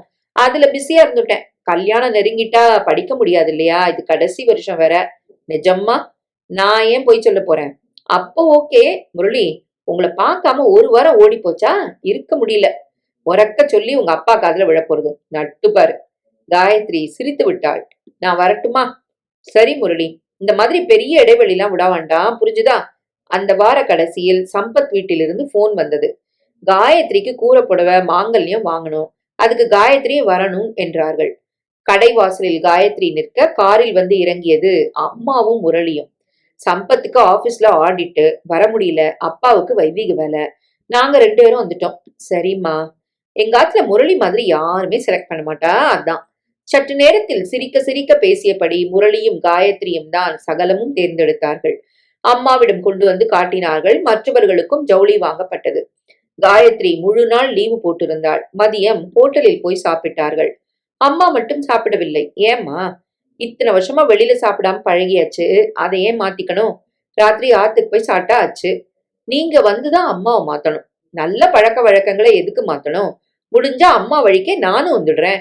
வேணாண்டி கண்ணு, நீ சொன்னதே சந்தோஷம். நாங்க சில நிர்பந்தங்களை உருவாக்கிண்டு வெளியில வர முடியாம தவிக்கிறோம். உங்க தலைமுறைக்கு அந்த சங்கடம் எல்லாம் வேண்டாம். மாலை 6க்குள் முடிந்து விட்டது. முதலில் முரளி வீட்டுக்கு வந்தார்கள். நல்ல நாள்ல தான் இந்த ஆத்துல நீ கால வைக்கணும். தப்பு இல்ல, உள்ளவா. காயத்ரி நுழைந்தாள். வீட்டில் யாரும் இல்லை. அம்மா குடிக்க தண்ணீர் தந்தாள். காஃபி போட்டுமா காயத்ரி? வாண்டாம்மா. முரளி, காயத்ரி கொண்டு போய் அவாத்துல பத்திரமா விட்டுட்டு வா. அம்மா குங்குமம் எடுத்து வந்து காயத்ரிக்கு வைத்து விட்டாள். காயத்ரி காலில் விழுந்தாள். நன்னா ரெடிம்மா, சீக்கிரம் வந்து சேரு. முரளியும் காயத்ரியும் வாசலில் இறங்க அம்மா பின்னால் வர கார் வந்து நின்றது. சம்பத் வந்துட்டான். சம்பத் காரை விட்டு இறங்கினான். அடடா, காயத்ரியா? ஓ, இன்னைக்கு பர்ச்சேஸா? மறந்துட்டேன். முடிஞ்சுதாம்மா? ஆச்சுப்பா. காயத்ரிய முரளி கொண்டு போய் விட போறான். அம்மா, என் நிச்சயதார்த்தம் சமயத்துல ஊர்ல இல்லையா, படவா ராஸ்கலை இன்னைக்கு கையோட புடிச்சு இழுத்துன்னு வந்துட்டேன். இந்த பக்கமே 1 மாசமா வரல. கார்ல ஒளிஞ்சுட்டு இருக்கான். நன்னா நிக்க வச்சு நீ கேளு. வெளியில வாடா. சாரி காயத்ரி, என் க்ளோஸ் ஃப்ரெண்டு. இந்த ஆத்துல எங்க அம்மாவுக்கு பொறாத புள்ள. நீயும் இருக்க, உனக்கும் அறிமுகப்படுத்துறேன், வாடா. கார் கதவு திறந்தது. கால்கள் பூமியில் பதிந்தன. நடந்து அம்மாவை நோக்கி வந்தன. காயத்ரி பார்வையை உயர்த்தினாள். வந்தவனை பார்த்தாள். உச்சந்தலையில் கனமான ஒரு இடி இறங்கியது. வந்தது வேறு யாரும் இல்லை, பீட்டர். காயத்ரியால் நிற்க கூட முடியவில்லை. பீட்டரும் வந்து பார்த்து விட்டான். பீட்டர், இது காயத்ரி, நான் கட்டிக்க போற பொண்ணு. காயத்ரி கை நடுக்கத்தை கஷ்டப்பட்டு மறைத்து கொண்டு கும்பிட்டாள். பீட்டரும் கும்பிட்டான். அம்மா அருகில் வந்தாள். என்ன பீட்டர், நீ எங்க போயிருந்த? ஏன் இத்தனை நாளா வரல? புலேர்னு ஒரு அற விடுங்கம்மா, ராஸ்கல். பாவண்டா, அவனுக்கு என்ன பிரச்சனையோ. உள்ள வாப்பா. காயத்ரி, ஒரு நிமிஷம் நீயும் வந்துட்டு போ. என்ன எதுக்காக வர சொல்றாங்க? சரிம்மா. உள்ளே வந்தார். முரளி பீட்டரிடம் கலகலவன பேச தொடங்கி விட்டான். உட்கார் காயத்ரி. பீட்டரை நான் பெறல, மத்தபடி என் பிள்ளைதான். நம்ம மாத்துல ஆச்சாரம் உண்டு, ஆனா பீட்டர் மட்டும் விதிவிலக்கு.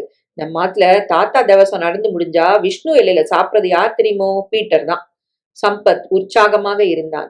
இவனுக்கு பூணல் போட்டு தமாஷ் பண்ணிருக்கோம். ஊர்ல இருந்து அக்கா வந்தா முதல்ல இவனைத்தான் கேட்போம். எங்கள்ல ஒருத்தனா கலந்துட்டான். காயத்ரி தவித்தாள். என்னடா பீட்டர் ஊமை ஆயிட்ட? காயத்ரி இருக்க காரணமாவா? பீட்டர் நிமிர்ந்தான். அது இல்ல அம்மா, நான் புறப்படட்டுமா? சரிம்மா, இருட்டியாச்சு. முரளி கொண்டு போய் விட்டுட்டுப்பா. பீட்டர் அண்ணா, நான் சீக்கிரமா வந்துடுறேன். ராத்திரி சாப்பாடு இங்கதான். இருவரும் புறப்பட காயத்ரி, பீட்டர்ட்ட சொல்லிக்கோ. சம்பத் சொல்ல காயத்ரி திரும்பினாள். வரேன். என்னடா பீட்டர் இப்படி கூச்சப்படுற? முரளி புறப்பட்டு காயத்ரியுடன் போய்விட்டான். அம்மா பீட்டருக்கு டீ போட்டு எடுத்து வந்தாள். பீட்டர், உனக்கு உடம்பு சரியில்லையா? டல்லா இருக்கியப்பா. அம்மா தொட்டு பார்த்தாள். ஒண்ணுமில்லம்மா, வேலை அதிகம், அதான் வர முடியல. இந்த பாரு பீட்டர், மேன்ஷன்ல தங்கிண்டு மெஸ்ல சாப்பிட்டுண்டு எனக்கு பிடிக்கவே இல்லை. நம்ம ஆத்துல நிறைய இடம் இருக்கு. அம்மாவோட அற்புதமான சமையல் இருக்கு. இங்கே வந்து எங்களோட இருந்துடு.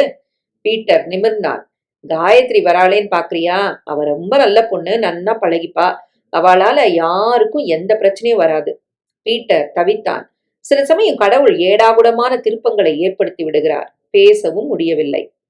முரளி காயத்ரியை கொண்டு வந்து விட்ட பிறகு உடனே போய்விட்டான். காயத்ரி பேயறைந்த தினசில் இருந்தாள். அப்பா வீட்டில் இல்லை, வெளியே போயிருந்தார்.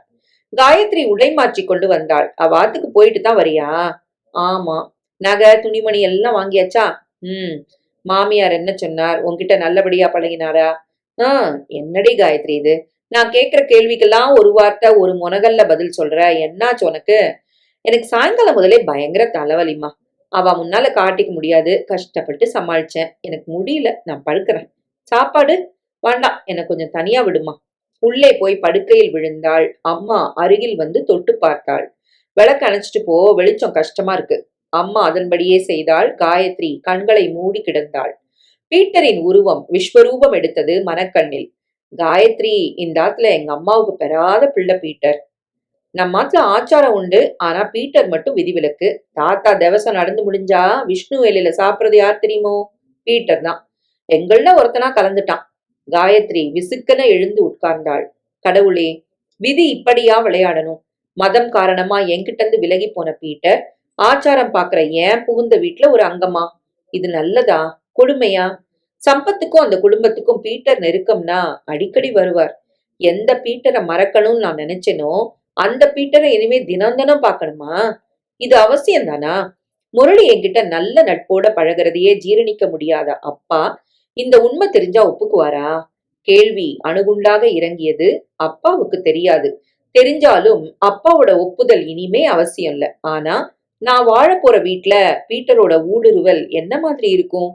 எழுந்து ஜன்னலோரம் வந்து நின்றாள். முரளிக்கு என் கடந்த கால கசப்பு தெரியும். ஆனா அதுக்கு காரணமான நபர் பீட்டர்னு தெரியாது. பலதும் யோசித்து விடிய விடிய காயத்ரி உறங்கவே இல்லை. காலையில் சீக்கிரமே எழுந்து குளித்து தயாராகிவிட்டாள். டிஃபன் வேண்டாம்மா. என்னடி இது, ராத்திரியும் சாப்பிடல, இப்பவும் வேண்டான்னா என்ன அர்த்தம்? உடம்புக்கு என்னத்துக்காகும்? பசிக்கல. கிட்டக்கவா. கண் செவந்திருக்கு, பசி இல்லைங்கிற. ஜாண்டிஸா இருக்குமோ? டாக்டர்கிட்ட போயிடுமா. லீவ் போடு, நான் அப்பா கூட்டின்னு போ சொல்றேன். நீ சத்த ஆர்ப்பாட்டம் பண்ணாம இருக்கியா? ஆபீஸ்ல எனக்கு ஏகப்பட்ட வேலை இருக்கு, ஆளை விடு. சாயங்காலம் வந்து பாத்துக்கலாம். வேகமாக வெளியேறினாள். இவளை வச்சுண்டு நான் என்ன செய்வேன்? இந்த பிடிவாதத்தை எல்லாம் இங்கே கழட்டி போட்டுட்டு போனா நல்லது, இல்லைன்னா கஷ்டம்தான். காயத்ரி ஆபீஸில் நுழைந்தாள். கைப்பையை வைத்துவிட்டு தண்ணீர் குடித்தாள். படபடப்பாக இருந்தது. இரவு முழுக்க உறங்காததால் சோர்வாக இருந்தது. அப்படியே சாய்ந்து உட்கார்ந்து கண்களை மூடிக்கொண்டாள். யாரிடமும் சொல்ல முடியாத தவிப்பு, கொடுமை. சந்தோஷமோ துக்கமோ யாரிடமாவது சொல்லி ஆற்றிக்கொள்ள வேண்டும். ஒரு வடிகால் இருந்தால்தான் மனதில் உள்ள பாரம் குறையும்.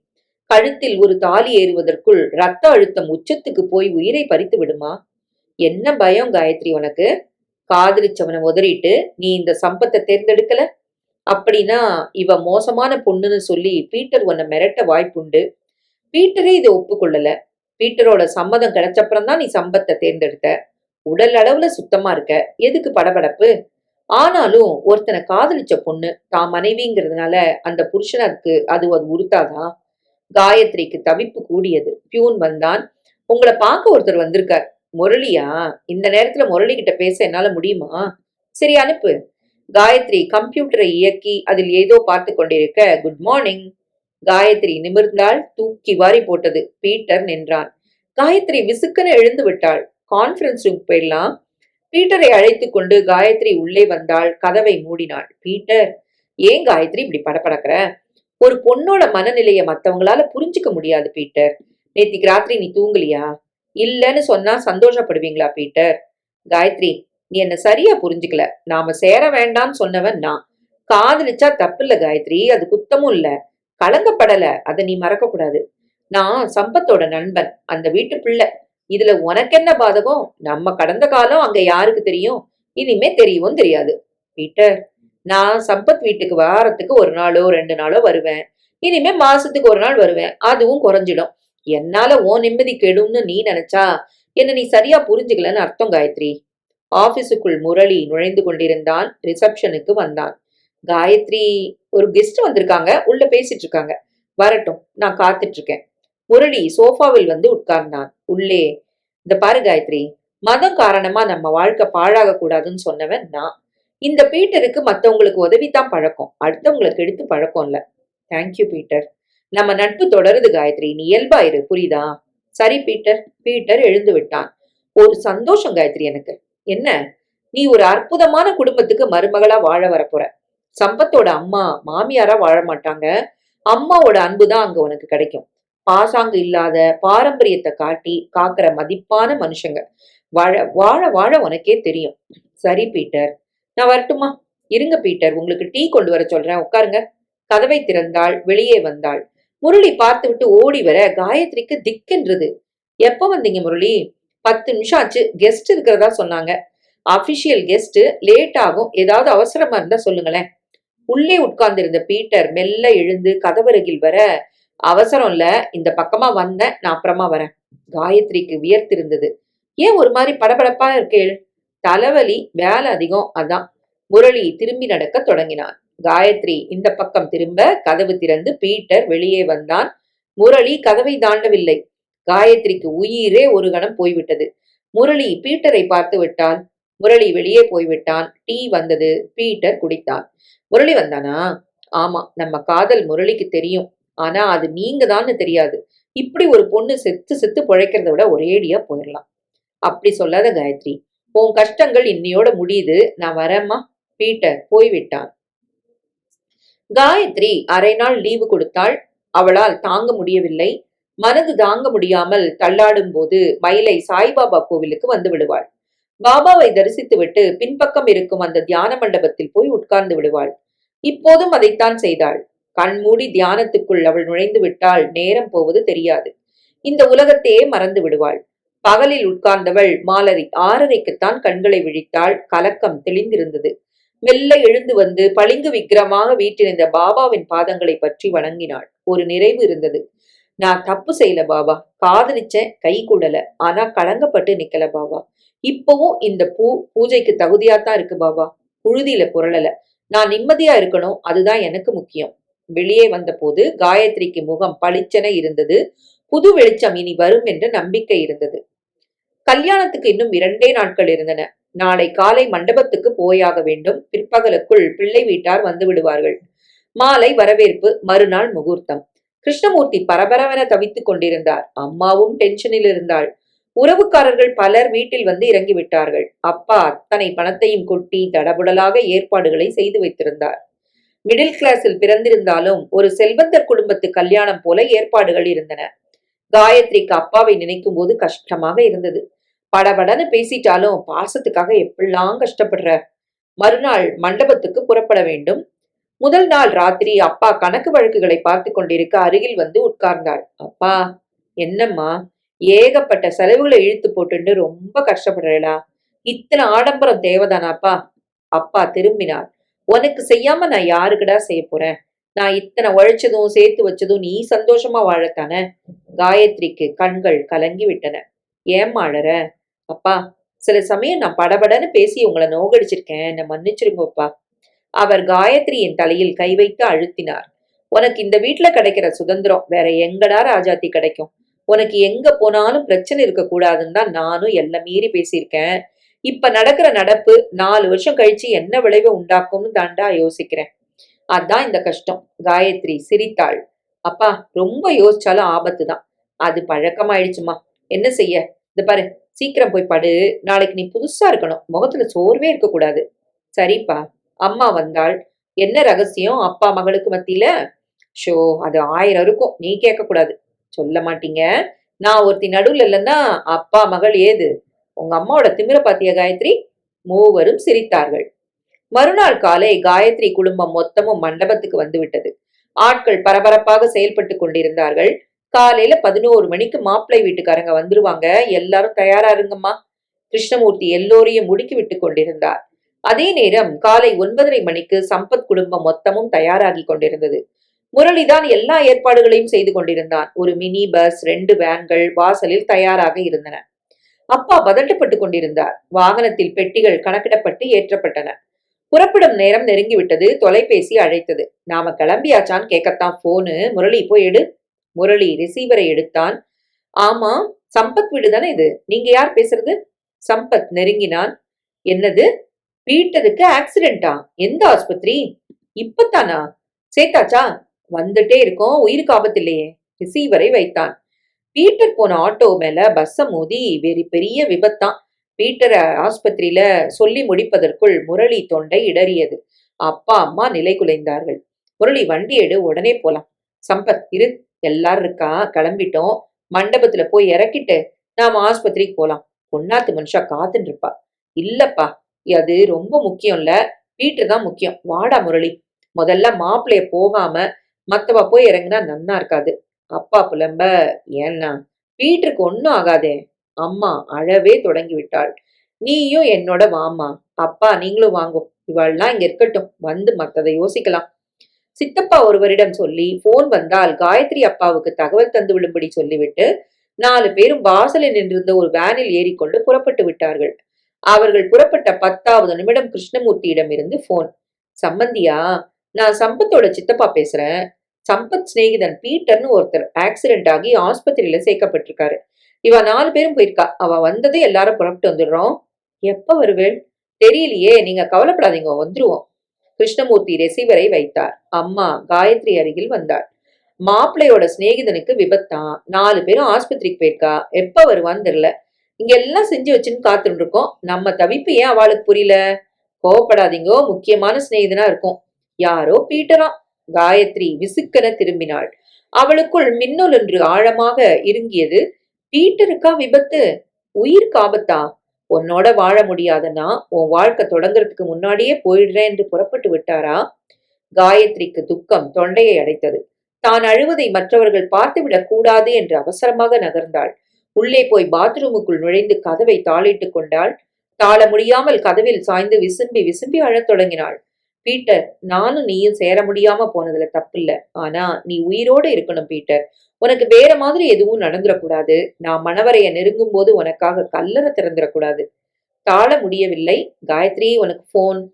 வெளியே அம்மா குரல். காயத்ரி அவசரமாக முகத்தில் தண்ணீரை வாரி இறைத்துக் கொண்டாள். வெளியே வந்தாள். யாருமா? முரளியா? காயத்ரி பதட்டமாக ஓடினாள். கிருஷ்ணமூர்த்தி தான் முதலில் எடுத்தார். முரளி காயத்ரியிடம் பேச வேண்டும் என்று சொன்னான். காயத்ரி ரிசீவரை வாங்கி கொண்டாள். முரளி, காயத்ரி பேசுறேன். பீட்டருக்கு எப்படி இருக்கு? ரொம்ப கிரிட்டிக்கலா இருக்கு. 24 மணி நேரம் கெடு வைக்கப்பட்டிருக்கு. நான் வரணுமா? தெரியல, நிறைய ரத்தம் சேதப்பட்டிருக்கு. நான் கொடுக்குறேன். என் குரூப் A பாசிட்டிவ் தான். பீட்டருக்கும் அதான் குரூப். உளறி விட்டு சட்டன்னு நாக்கை கடித்து கொண்டாள். என் குரூப்பும் அதான். நீங்க வர முடியுமா? இப்பவே வரேன். ரிசீவரை வைத்து விட்டு நான் திரும்பினாள். காயத்ரி, ரத்தம் கொடுக்க போறியா? ஆமாப்பா, நாளைக்கு உனக்கு கல்யாணம். இன்னைக்கு ரிசப்ஷன்ல நிக்கணும். மணவரையில நீ மயங்கி விழுந்தா நன்னா இருக்குமா? சொல்லு காயத்ரி. அப்படி எதுவும் நடக்காதுப்பா. ஒரு உயிர் துடிக்குது, அதை காப்பாத்துறது முக்கியம்.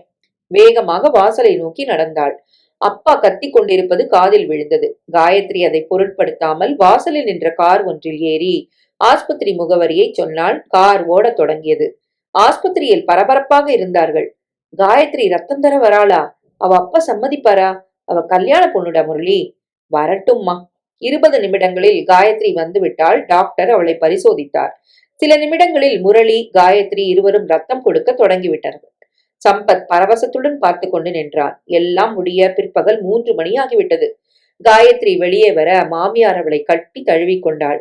இன்னும் கழுத்துல தாலி கூட ஏறல. அதுக்குள்ள புருஷனா போறவரோட சிநேகிதனுக்கு நீ ரத்தம் கொடுத்திருக்க. உனக்கு ரொம்ப பெரிய மனசுமா. இந்த தியாகத்தை யாரும் செய்ய மாட்டாங்க. அப்படி சொல்லாதீங்கம்மா. ஒரு உயிர் முக்கியம் இல்லையா? அப்பா டாக்டரிடம் வந்தார். பீட்டர் பழைப்பானா டாக்டர்? இனிமே பிரச்சனை இருக்காது, நாங்க பாத்துக்கிறோம். நினைவு திரும்ப நாளைக்கு ராத்திரி ஆகும். நீங்க எந்த பயமும் இல்லாம கல்யாண வேலைகளை கவனிக்கலாம். எங்க ஆட்கள் யாராவது இங்க இருக்கணுமா? வேண்டாம், நாங்க பாத்துக்கிறோம். அப்பா மற்றவர்களிடம் வந்தார். இனிமே தாமதிக்க கூடாது முரளி. நீ நம்மத்துக்கு போன் பண்ணி சித்தப்பாட்ட எல்லாரையும் கூட்டின்னு வர சொல்லு. நாம இப்படியே போயிடலாம் மண்டபத்துக்கு. பாவம் காயத்ரி அப்பயும் நம்ம கூட வச்சுட்டு இருக்கோம். அம்மா குறுக்கிட்டாள். மாப்பிள்ளையும் பொண்ணும் ஜோடியா மண்டபத்துல இறங்கட்டும், அதுவும் வித்தியாசமா தான் இருக்கும். முரளி சிரித்தான். வேனில் ஏறிக்கொண்டு 5 பேரும் புறப்பட்டார்கள். முதல்ல உங்க அப்பாட்ட சாரி கேட்கணும். எதுக்குப்பா? நல்லதை செய்ய நானாத்தானே வந்தேன். நீங்க கட்டாயப்படுத்தலைன்னா என்ன? அம்மா நெகிழ்ந்தாள். வேன் புறப்பட்டது. மண்டபத்துக்கு சரியாக 4:30 மணிக்கு வேன் போய் சேர்ந்தது. நாதஸ்வரம் இசைக்க மாலை மரியாதையுடன் சம்பத் வரவேற்கப்பட்டான். நீயும் ஜோடியா நில்லு காயத்ரி. காயத்ரி நின்றாள். காயத்ரி தங்கள் பகுதிக்கு வந்தாள். அம்மாவிடம் வந்தாள். அப்பா கோவமா இருக்காரா? கத்தி தீத்தாச்சு. இந்த மனுஷனை வச்சுன்னு நான் எப்படி சமாளிக்க போறேனோ தெரியல. அவட்ட கோவமா பேசாம இருக்கணும். பேசினாலும் கல்யாணம் நிக்காதுமா. என் மேல அத்தனை நம்பிக்கை அவளுக்கு. நிறைய ரத்தம் குடுத்துட்டியாமா? அளவுக்கு அதிகமா எடுக்க மாட்டாமா. ரத்தம் கொடுக்கறது தியாகம் இல்லம்மா, ஒரு சர்வீஸ். நீ கவலைப்படாத. ஒரு உயிர் பழைக்கிறது வசதி இல்லையா? சோர்வா இருக்க? இல்லம்மா, சந்தோஷமா இருக்கேன். ரிசப்ஷனுக்கு தயாராகலாமா? அம்மாவுக்கு பெருமையாக இருந்தது மகளை பார்த்து. வரவேற்பு பிரமாதமாக நடந்தது. அது நடந்த ஜோரில் கிருஷ்ணமூர்த்தி சகலத்தையும் மறந்து விட்டார். முடியவே 10 மணி ஆகிவிட்டது. திரும்பி பார்ப்பதற்குள் விடிந்து விட்டது. முகூர்த்த நேரம் நெருங்கிவிட்டது. நிஜமாகவே காயத்ரிக்கு சோர்வுதான் இருந்தது. இரவு சரியாக உறங்கவில்லை. படுத்ததே 12 மணிக்கு. அதன் பிறகு உறக்கம் வரவில்லை. பீட்டருக்கு ரத்தம் கொடுத்ததே நினைவில் ஆக்கிரமித்திருந்தது. சம்பத்தின் நண்பன் என்பதற்காக நான் ரத்தம் கொடுத்து தியாகம் செய்ததாக அந்த குடும்பம் பூரித்து போயிருக்கிறது. ஆனால் அது நிஜமில்ல. ஒரு குறுகின காலம் பழகினாலும் என் மேல் உயிரையே வைத்திருந்த பீட்டர் இன்று நான் வேறொரு மனிதருக்கு வாழ்க்கைப்படுகிறேன். ஆனால் உன் உயிரை காப்பாற்றுவதில் எனக்கும் ஒரு சிறு பங்கு. சேர்ந்து வாழ முடியாவிட்டாலும் என் காதலுக்கு காணிக்கை செலுத்திவிட்டேன். ஒரு வகையில் அபராதம் கட்டிவிட்டேன். ரத்தம் மூலமாக உன் உடலில் நான் நிரம்பி இருக்கிறேன். சுருக்கென்றது. இந்த ரக சிந்தனை தப்போ என்று பட்டது. யோசித்தால் இந்த ரத்தம் கொடுத்த நிமிடத்திலிருந்து நெஞ்சிலிருந்து காதல் விடுபட்டு போய் ஒரு கருணை ஆக்கிரமித்திருக்கிறது. உணர்வில் களங்கம் இருக்கிறதோ என்ற சன்னமான பீதி இருந்தது. இல்லை, அது அறவே இல்லை. உறங்காமலே விடிந்து விட்டது. மணவரைக்கு வந்தபோது சோர்வாக இருந்தது. அடுத்த சில நிமிடங்களில் சம்பத்தின் தாலி காயத்ரி கழுத்தில் ஏறிவிட்டது. மற்ற சடங்குகள் நிறைவேறின. கிருஷ்ணமூர்த்தி வந்தவர்களை கவனிப்பதில் பரபரப்பாக இருந்தார். முரளி சாப்பிட கூட பிடிக்காமல் ஒரு கட்டத்தில் உள்ளே வந்து சோர்ந்து படுத்து விட்டான். காயத்ரியும் சடங்குகள் முடிந்ததும் படுத்து விட்டாள். அம்மா கவலைப்பட்டாள். கிருஷ்ணமூர்த்தி சத்தம் போட ஆரம்பித்தார். கல்யாணத்துக்கு முதல் நாள் ரத்தம் கொடுப்பாளோ? அதான் இந்த கஷ்டம். டாக்டரை கூப்பிட்டுமா? வேண்டாம், ராத்திரி தூங்க லேட் ஆச்சு, அதான் சோர்வு. முரளியின் அக்கா அவர்கள் பகுதிக்கு காயத்ரியை அழைக்க வந்தாள். கிருஷ்ணமூர்த்தி முந்திக் கொண்டு, அவ வரமாட்டா, சோர்வா இருக்கா, நீங்க போங்க. காயத்ரி லேசான உறக்கத்தில் இருந்ததால் இது காதில் விழவில்லை. அம்மா அங்கு இல்லை. முரளியின் அக்காவுக்கு முகத்தில் அடித்தாற் போல் ஆகிவிட்டது. தன் இருப்பிடம் வந்து அம்மாவிடம் சொல்லி அழுது விட்டாள். அவர் ரொம்ப பேசுறாருமா. அப்பா வந்தார். காயத்ரி ரத்தம் கொடுத்தது அவருக்கு பிடிக்கல. நாம தப்பு பண்ணிட்டோம், அதை தடுத்திருக்கணும். சம்பத் உள்ளே வந்தான். ஏன் தடுக்கணும்? காயத்ரி விரும்பித்தான் கொடுத்தா. பீட்டர் நம்ம குடும்பத்துல ஒருத்தன், விட்டுற முடியுமா? உன் மாமனார் ரொம்ப பேசுறார். சாரிக்கா, நீ அழாத, இதை நான் டீல் பண்ணிக்கிறேன். அம்மா குறுக்கிட்டாள். எதுவும் சொல்லிடாத சம்பத். அம்மா எதுவும் பேசாம ரொம்பவே நல்லவாளா இருந்துட்டாலும் விபரீதம் தான். கடிக்கணும்னு சொல்லல, ஆனா படம் எடுத்து சீரணும். அப்பதான் பாம்பு மேல பயம் இருக்கும். சம்பத்தின் நண்பன் வந்தான். என்னடா சம்பத், நம்ம ஆள் ஒருத்தரை உன் மாமனார் அவமானப்படுத்திருக்க. எதுக்கு? சாப்பாட்டு பந்தியில சரியா பரிமாறலன்னு எதம்மா சொல்லியிருக்கானா, இவர் எகிரிட்டாரா? அப்பா குறுக்கிட்டார். சம்பத், இதெல்லாம் உப்பு பெறாத விஷயங்கள், பெருசுபடுத்தாத. மதியத்துக்குள் பல புகார்கள் வந்துவிட்டன. காயத்ரியை அழைத்து வர சம்பத் ஆள் அனுப்ப மறுபடியும் அவமானப்படுத்தப்பட்டார்கள். சம்பத் நேராக வந்து விட்டான். காயத்ரி அப்போதுதான் விழித்து எழுந்திருந்தாள். காயத்ரி வா. சாரி, நான் தூங்கி போயிட்டேன், மோத்தாலமின் வந்துடுறேன். ரத்தம் கொடுத்த சோர்வு, அதான். கிருஷ்ணமூர்த்தி தொடங்க சம்பத் சூடாகி விட்டான். மாமா, அவ நல்ல காரியம் தான் செஞ்சிருக்கா. அதையே எத்தனை தடவை சொல்லி காட்டுவேள்? கிருஷ்ணமூர்த்தி கோபம் வந்து விட்டது. கல்யாண நாள்ல குழந்தைக்கு உடம்புக்கு எதுவும் வந்துடப்படாதேன்னு கவலைப்படுறேன். நான் அவளை பெத்தவன், அவளோட அருமை எனக்கு தானே தெரியும். அப்படியா? காயத்ரி நாசமா போகணும்னு நாங்க யாரும் நினைக்க மாட்டோம். காயத்ரி வெளியே வந்தாள். காயத்ரி, உங்க அப்பா ஓவரா பேசுறார். எங்க அக்கா அவமானப்பட்டிருக்கா, எங்க மனுஷா பேச்சு வாங்குறா. 2 குடும்பமும் இணைஞ்சு சந்தோஷமா இருக்கணும்னு நினைச்சுதான் நாங்க பொறுத்து போறோம். புரிஞ்சுதா? நாங்க மானங்கட்டவா இல்லைன்னு உங்க அப்பா புரிஞ்சுக்கணும். வேகமாக வெளியேறினான். காயத்ரி நடுங்கி போனாள். அதற்குள் அம்மா வந்து விட்டாள். என்னப்பா இது? ஏம்மா, அவர் பேசும்போது நான் பேசப்படாதா? என்ன பேசுறள் நீங்க? அவர் நம்ம மாப்பிள. இப்பதான் காயத்ரி கழுத்துல தாலி ஏறி இருக்கு. நீங்க தாறுமாறா பேசி நம்ம பொண்ணோட வாழ்க்கையை கேள்விக்குறியாக்க போறலா? இந்த கோபம் உங்களுக்கு தேவைதானா? வாய மூடு. என் பொண்ணு மேல எனக்கு அக்கறை இருக்கப்படாதா? அப்பா, ஸ்டாப் இட். ரத்தம் கொடுத்ததை ஏன் இத்தனை பெரிய இஷ்யூ ஆக்குறல்? நல்ல காரியத்தை, ஒரு உயிரை காப்பாத்தினதை அளவுக்கு மீறி விமர்சனம் பண்ணினா யாருக்குமே கோவம் வரத்தான் செய்யும். இது ஏன் உங்களுக்கு புரியல? என்னடி 2 பேரும் என் மேல குத்தம் சாட்டுறலா? ஆமா, தப்புதான். மாப்பிள்ளைட்ட நீங்க மன்னிப்பு கேட்டுக்கோங்க. மன்னிப்பா? நானா? என் சரித்திரத்திலேயே அது இல்ல. நன்னால லட்சக்கணக்கா செலவழிச்சு பொண்ணு கல்யாணத்தை நடத்திட்டு ஏன் இப்படி கெட்ட பேர் எடுத்துக்கிறேன்? அவர் வர சொன்னார், நான் போறேன். காயத்ரி, நானும் வரேன். உங்க அப்பா சார்பில் நான் மன்னிப்பு கேட்கிறேன். நில்லுடி. என்னை கேவலப்படுத்த போறியா? இல்ல, என் பொண்ணு சந்தோஷமா வாத்துல வலது கால் எடுத்து வைக்கணுமேனு ஆசைப்படுறேன். அம்மா, நீ வர வேண்டாம், நான் சமாளிச்சுக்கிறேன். அப்பாவை ஆழமாக ஒரு முறை பார்த்துவிட்டு காயத்ரி வெளியே வந்தாள். அதே நேரம் சம்பத் அங்கே ஆவேசமாக எகிரிக் கொண்டிருந்தான். எல்லாரும் புறப்படலாம். என்னடா பேசுற? இன்னைக்கு சாந்தி முகூர்த்தம் இருக்கு. அது முடிஞ்சு நாளைக்கு கட்டு சாத கட்டோட தான் போகணும். தேவையில்ல, சாந்தி முகூர்த்தம் நம்மாத்துல நடக்கட்டும். அந்த ஆள் ஓவரா பேசுறாரு, பொறுத்துக்க முடியல. அம்மா நெருங்கினாள். அந்த ஆள்னு சொல்லாத சம்பத். மாமனார் அப்பாவுக்கு சமம், புரிஞ்சுதா? விட்டுரு. இல்லம்மா, போய்தான் ஆனும். ஓவரா பேசுறவாளுக்கு ஒரு பாடம் நடத்தித்தான் ஆனும். என் பேச்சுக்கு நம்மாத்துல மரியாதை உண்டா இல்லையா? யாரும் பேசவில்லை. நிச்சயமா உண்டு. குரல் கேட்க அனைவரும் திரும்பினார்கள். காயத்ரி உள்ளே நுழைந்து கொண்டிருந்தாள். மாமா, நீங்க விரும்புறபடியே புறப்படலாம். நம்மாத்துல போய் மத்ததெல்லாம் நடக்கட்டும். தப்பு காயத்ரி. உங்க அப்பா பேசுனதை யாரும் பெருசா எடுத்துக்க வேண்டாம். இல்லம்மா, அது தப்புதான். ஒரு நல்ல காரியத்தை இந்த அளவுக்கு சிலர் விமர்சனம் பண்றது எனக்கே பிடிக்கல. இவரோட கோவம் நியாயமா இருக்கு. அதுக்கு எல்லாரும் மரியாதை கொடுப்போம். சம்பத் புருவம் உயர்த்தினான். என் மேல யாருக்கும் வருத்தம் இல்லையே. என்னம்மா பேசுற? உன் மேல கோப்பட என்ன இருக்கு? நீ கிடைக்க நாங்க கொடுத்து வச்சிருக்கோம். உங்க மனசெல்லாம் புண்பட்டு இருக்கோம். அதுக்கு நான் மன்னிப்பு கேட்டுக்கிறேன். சரக்கென தன் இருப்பிடம் வந்து விட்டாள். அம்மா, பேக் பண்ணு. 1 மணி நேரத்துல நாங்க புறப்படுறோம். சாந்தி முகூர்த்தம் அது எங்காத்துல நடக்கும். நான் இங்க பண்ணி வச்சிருக்க ஏற்பாடெல்லாம். அப்பா, உங்களுக்கு என்ன நஷ்டமோ அதை நான் அவாட்ட கேட்டு வாங்கி தந்துடுறேன். என்னடி சொன்ன? பெத்த அப்பாட்டையா பேசுற? அழுத்துல தாலி எறியாச்சு. இனிமே அவர் என்ன சொல்றாரோ அதுதான் எனக்கு வேதம். அவரை யார் பேசினாலும் அவளை நான் மதிக்க மாட்டேன். நீங்க நிறைய செலவழிச்சு எனக்காக பிரமாதமா கல்யாணம் நடத்திருக்கீள். தலைவாழை இலை போட்டு முழு விருந்த பரிமாறிட்டு இலையோட ஒரு ஓரத்துல கொஞ்சம் அசிங்கத்தை வச்சா யார் சாப்பிடுவா? உங்க முன்கோபம் அப்படித்தான் இருக்கு. பட்ட பாடெல்லாம் வீணா போறது. நான் உங்க பக்கம் பேசினா இப்ப கடவுள் கூட என்ன மன்னிக்க மாட்டார். அம்மா, பேக் பண்ணு. இப்பவாது அவாட்ட போய் மன்னிப்பு கேளுங்கோ. ஆடம்பரமா தொடங்கிட்டு அரைகுறையா நம்ம பொண்ணை அனுப்பி வைக்கணுமா? என்னடி பேசுற? நான் சொல்லத சொல்லிட்டேன், அப்புறம் உங்க இஷ்டம். கிருஷ்ணமூர்த்தி விசுக்கென எழுந்தார், திரும்பினார். உன்னை பெத்ததுக்கு தலை நிமிர்ந்து என்ன நீ நிக்க வைக்கல, தலை வைக்கிற. சாரிப்பா, அகங்காரம் அதிகமாகி அதனால உங்க தலை குனியறது. பழிய என் மேல போடாதீங்க. அவர் முறைத்தார். வேகமாக வெளியே வந்தார். மாப்பிள்ளை வீட்டார் தங்கியிருந்த ரூம் பக்கம் வந்தார். இவர் உள்ளே நுழைய பரபரப்பாகிவிட்டது. சம்பத்திடம் வந்தார். என்ன மன்னிச்சிருங்க மாப்பிள்ள. உங்க குடும்பத்துல எல்லாரும் என்ன மன்னிச்சிருங்க. இங்கே சாந்தி முகூர்த்தம் நடந்து முறையா நாளைக்கு அனுப்பி வைக்கிறோம். யாரும் இன்னைக்கு போகாதீங்க. கும்பிட்டார். சரையில் என்ன வெளியேறி விட்டார். எல்லாம் முடிச்சிட்டு நாளைக்கே போலாம். அப்பா சொல்ல அம்மா வருத்தப்பட்டாள். பாவம் அந்த மனுஷன். அவர் இங்க வந்து மன்னிப்பு கேட்டது கஷ்டம்தான். இல்லம்மா, அவர் முன்கோபம் அடங்கணும். யதார்த்த வாழ்க்கைய, மன உணர்வுகளை அவர் புரிஞ்சுக்கணும். பாலுடன் சாந்தி முகூர்த்த அறைக்குள் நுழைந்தாள் காயத்ரி. அதை அவனிடம் தந்து நமஸ்கரித்தாள். உட்கார், நமக்குள்ள எந்த ஃபார்மாலிட்டியும் வேண்டாம். உட்கார்ந்தாள். அவளையே உற்று பார்த்தான். ஏன் அப்படி பாக்குறள்? நான் ரொம்ப கொடுத்து வச்சிருக்கேன் காயத்ரி. எதுக்கு? இத்தனை அழகா படிச்சு உத்தியோகம் பார்த்து ஒரு சக உணர்வோட துணிச்சலா முடிவெடுக்கிற நீ எனக்கு மனைவியா வந்தது நான் செஞ்ச பாக்கியம். எதுக்கு இத்தனை பாராட்டு? பீட்டர் பிழைக்க என் மனைவியே ஒரு முக்கிய காரணம்னா அது எனக்கு பெருமைல்லையா?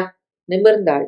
போன் வந்ததும் உடனே முடிவெடுத்து புறப்பட்டு வந்தியே, உடனே முடிவெடுக்கிற அந்த துணிச்சல் எனக்கு கூட இல்ல காயத்ரி.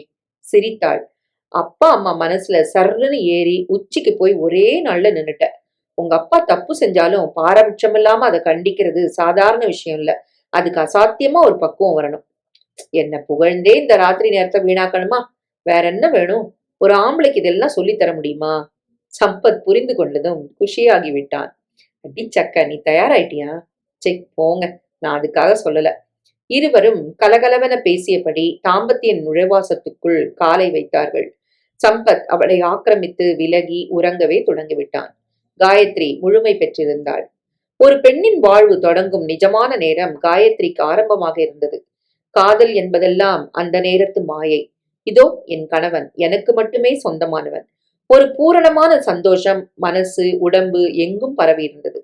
காதலில் உடம்பு வரை போய்விட்டால் ஒரு குற்ற உணர்வுதான் மிஞ்சுகிறது. ஆனால் கணவனாகிவிட்டால் அதே சுகம் புனிதமாகி விடுகிறது. காரணம் தாலி. மாங்கல்யத்தை எடுத்து கண்களில் உற்றிக்கொண்டாள் காயத்ரி. காயத்ரி புகுந்த வீட்டுக்கு வந்து ஒரு வாரமாகிவிட்டது. அந்த குடும்பத்தோடு நன்றாக ஐக்கியமாகிவிட்டாள். அப்பா அம்மாவுக்கு ஆச்சாரம் பூஜை எல்லாம் உண்டு. காயத்ரி இந்த கால பெண் என்பதால் எதற்கும் அவளை கட்டாயப்படுத்த கூடாது என்று முடிவே செய்து விட்டார்கள். ஆனால் காயத்ரி சம்மதிக்கவில்லை. அந்த குடும்பத்தின் பாரம்பரிய பழக்கம் எதையும் விடவில்லை. பூஜை ஆச்சாரம் வழிபாடுகள் என சகலமும் உன்னிப்பாக மாமியாரிடம் கேட்டு தெரிந்து கொண்டாள். காலை 4 மணிக்கே எழுந்து விட்டாள். வேண்டாம் காயத்ரி, கல்யாணம் ஆன புதுசு, நீ பக்கத்துல இருந்தா சம்பத் சந்தோஷப்படுவான். நான் உங்க பக்கத்துல இருந்தா எனக்கு சந்தோஷம். குளித்து மடியாகத்தான் அடுப்பை பற்ற வைப்பாள். ஒரு வாரத்துக்குள் அந்த வீட்டு மனிதர்களே ஆச்சரியப்படும் அளவுக்கு காயத்ரி முன்னேறிவிட்டாள். நன்றாக சமையல் செய்தாள். வீட்டை சுத்தமாக வைத்துக் கொண்டாள். காயத்ரியிடம் குறையே காண முடியாத அளவுக்கு நிறைவை பெற்றிருந்தாள். நீ எப்ப வேலையில சேர்ற? அம்மா. அவர் திங்கக்கிழமை போறாரா? நீங்க எப்படி சொல்றீங்களோ அப்படி. எதுக்குமா லீவை வீணாக்கணும்? தேவைப்படும், நாளைக்கே நீ ஜாயின் பண்ணிடு. சரிம்மா. சம்பத் வந்தான். அம்மா, பீட்டருக்கு நன்னா நினைவு வந்தாச்சு. எழுந்து உட்கார்ந்து பேசுறான். காயத்ரி முரளி ரத்தம் கொடுத்துக்காக உணர்ச்சி வசப்பட்டு அழறான். எதுக்கு? பாவம். காயத்ரி அதுக்கப்புறம் நீ அவனை பார்க்கல. அவளுக்கு எங்கப்பா நேரம் இருக்கு? போட்டும். வந்த விஷயத்த சொல்ல மறந்துட்டனே. பீட்டர் இன்னும் 4-5 நாள் ஆஸ்பத்திரியில வச்சிருந்துட்டு டிஸ்சார்ஜ் பண்ணுவா. சரி, பெரிய விபத்துல இருந்து தப்பி உயிர் பழிச்சிருக்கான். 2 மாசம் பெட் ரெஸ்ட்ல இருக்கணுமா? தேவைப்படும். அவனுக்கு யார் இருக்கா? பேச்சுலர் மேன்ஷன்ல தனியா இருக்கான். ஹோட்டல் சாப்பாடு தான். பெட் ரெஸ்ட்ல இருக்க முடியுமா? அவரை நம்ம அத்துக்கு கூட்டு வந்துருங்கோ. இங்க தங்கிக்கட்டும். அம்மாவும் நானுமா பாத்துக்கிறோம். சம்பத் உற்சாகமாக நிமிர்ந்தான். நானும் இதைத்தான் நினைச்சேன் காயத்ரி. ஆனா நீ சொல்லிட்ட. இந்த ஆத்துல பிள்ளையா அவர் வளர்ந்தவர்னு சொல்றேன். அப்புறமா அவரை வேற யார்கிட்ட விட முடியும்? நாம தான் அவரை பாத்துக்கணும். அது நம்மளோட கடமை. நீ என்னம்மா சொல்ற? சம்பத், இந்த ஆத்துல இனிமே எதையுமே காயத்ரி தான் முடிவெடுப்பா. அந்த முடிவு நமக்கு திருப்தியா இருக்கும். காயத்ரி பெருமிதத்துடன் மாமியாரை பார்த்தாள். சரி, நான் வேண்டிய ஏற்பாடுகளை செஞ்சிடுறேன் காயத்ரி. அம்மாவை கேட்டு பீட்டருக்குன்னு ஏதாவது ஒரு ரூமை தயார் பண்ணு. சரிப்பா. சம்பத் போய்விட்டான். காயத்ரி, வேலைக்கும் போயிண்டு வீட்டையும் பராமரிச்சுண்டு பீட்டரையும் பாத்துக்க முடியுமா?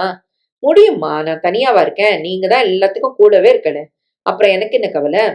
மறுநாளே காயத்ரி வேலையில் சேர்ந்து விட்டாள். கல்யாணம் முடிந்த கையோடு ஒரு பயிற்சிக்காக முரளி டெல்லி போய்விட்டான்.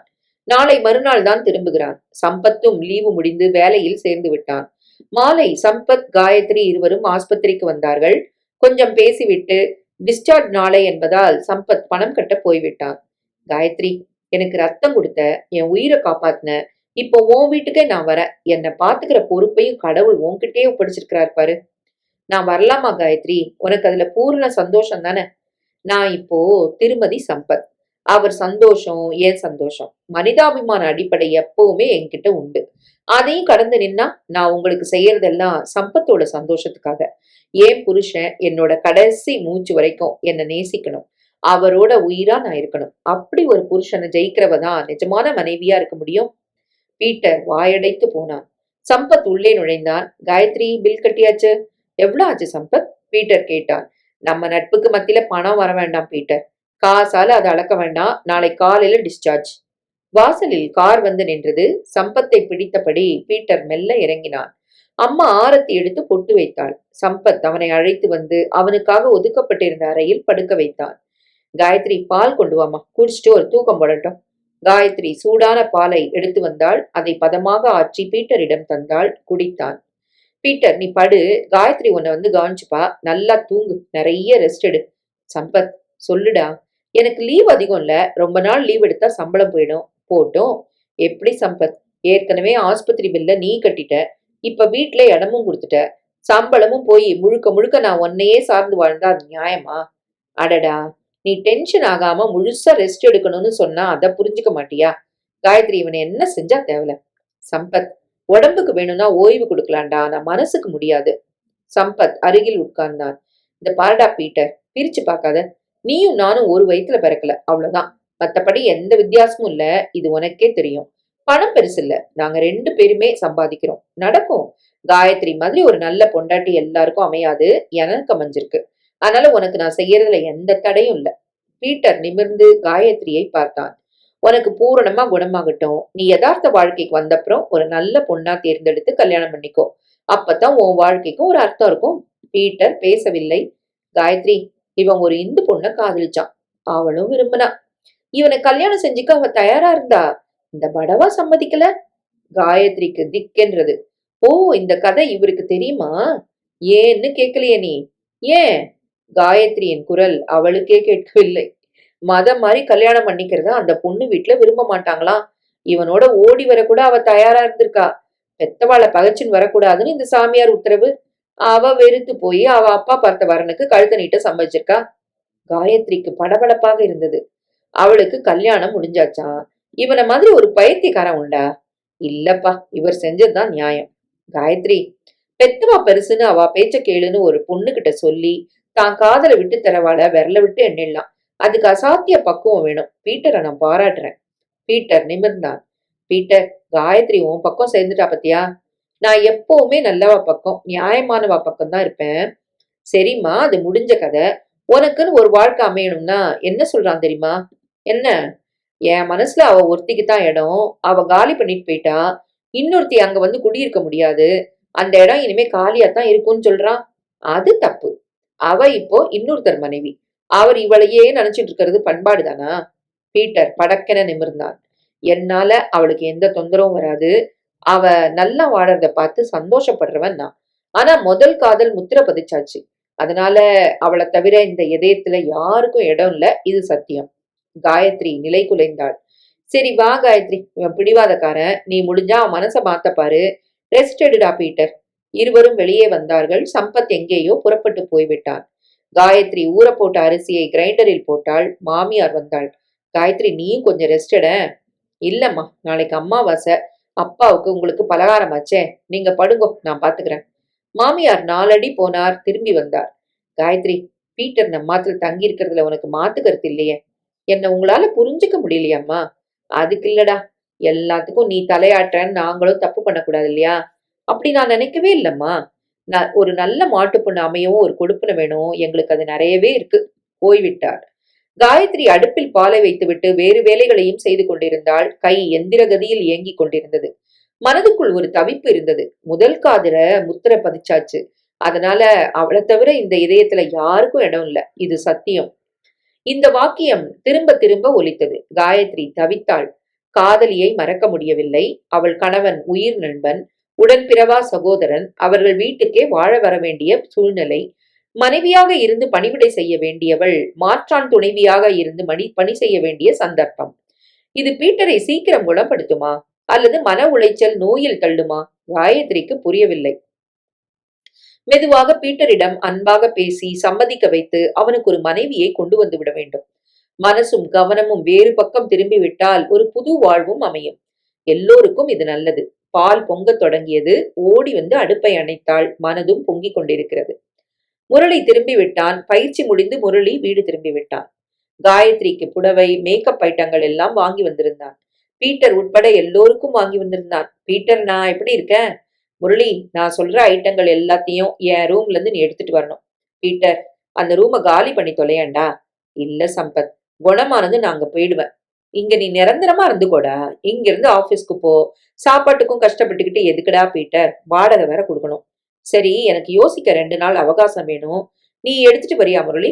ஐட்டங்களை வரிசைப்படுத்தி சொன்னான். எல்லாமே புத்தகம், கண்ணாடி போன்ற ஐட்டங்கள். நான் கொண்டு வந்துடுறேன். பிறகு முரளி காயத்ரியிடம் வந்தான். கலகலவென பேசினான். காயத்ரி அந்த வீட்டில் மிக நன்றாக பொருந்தி விட்டது. முரளிக்கு சந்தோஷமாக இருந்தது. சம்பத் காரை எடுத்தான். முரளியும் புறப்பட்டான். என்ன மேன்ஷன்ல இறக்கி விட்டுரு. பீட்டரை நான் பொருட்களை எடுத்துடுறேன். சரிடா. இருவரும் புறப்பட்டு போனார்கள். மேன்ஷன் வாசலில் இறங்கி கொண்டார்கள். பீட்டரின் அறை 4வது மாடியில் இருந்தது. சம்பத் அடிக்கடி வரும் இடம்தான். லிப்ட் இல்லை. அந்த கால கட்டிடம். ஏறுவதற்குள் மூச்சு வாங்கியது. சாவி இருந்தது. திறந்து இருவரும் உள்ளே நுழைந்தார்கள். ஒற்றை கட்டில். மேலே ஒரு டேபிள், அதன் மேல் குவிக்கப்பட்டிருந்த புத்தகங்கள், டேபிள் லைட், அங்கங்கே தொங்கும் துணிகள். ரூம் பார்க்க சிகிக்காமல் இருந்தது. முரளி, காயத்ரி அழிச்சன் வந்து ஒரு நாளைக்கு இந்த ரூமை ஒழுங்குபடுத்தணும். ஒரு முழு நாள் போதாது. இருவரும் சிரித்தார்கள். முதலில் உடைகளை சேகரித்துக் கொண்டார்கள். பிறகு படிக்கும் கண்ணாடி, பேனா, வாட்ச் என பட்டியலில் உள்ள ஐட்டங்களை பார்த்து பார்த்து முரளி சேகரித்தான். ஒரு பக்கம் டயரிகள் அடுக்கப்பட்டிருந்தன. இவனுக்கு டயரி எழுதுற பழக்கம் உண்டு முரளி. தன் காதல விலாவாரியா எழுதி வச்சிருப்பான். சம்பத் வந்து டயரியை உருவினான். ஏய், அடுத்தவங்க டைரியை படிக்கிறது தப்பு. நம்ம பீட்டர்டா, எந்த தப்பும் இல்ல. சம்பத் நின்று கொண்டே டயரியை புரட்ட அரைக்கதவு தட்டப்பட்டது. சம்பத் டயரியை வைத்துவிட்டு கதவை திறக்க போனான். முரளி டயரியை கையில் எடுத்தான். சம்பத் கதவை திறந்தான். பக்கத்து ரூம்காரர். பீட்டர் எப்படி இருக்கிறாரு? எங்க வீட்டுலதான் இருக்காரு. குணமாயிட்டு வராரு. நீங்க பக்கத்து ரூமா?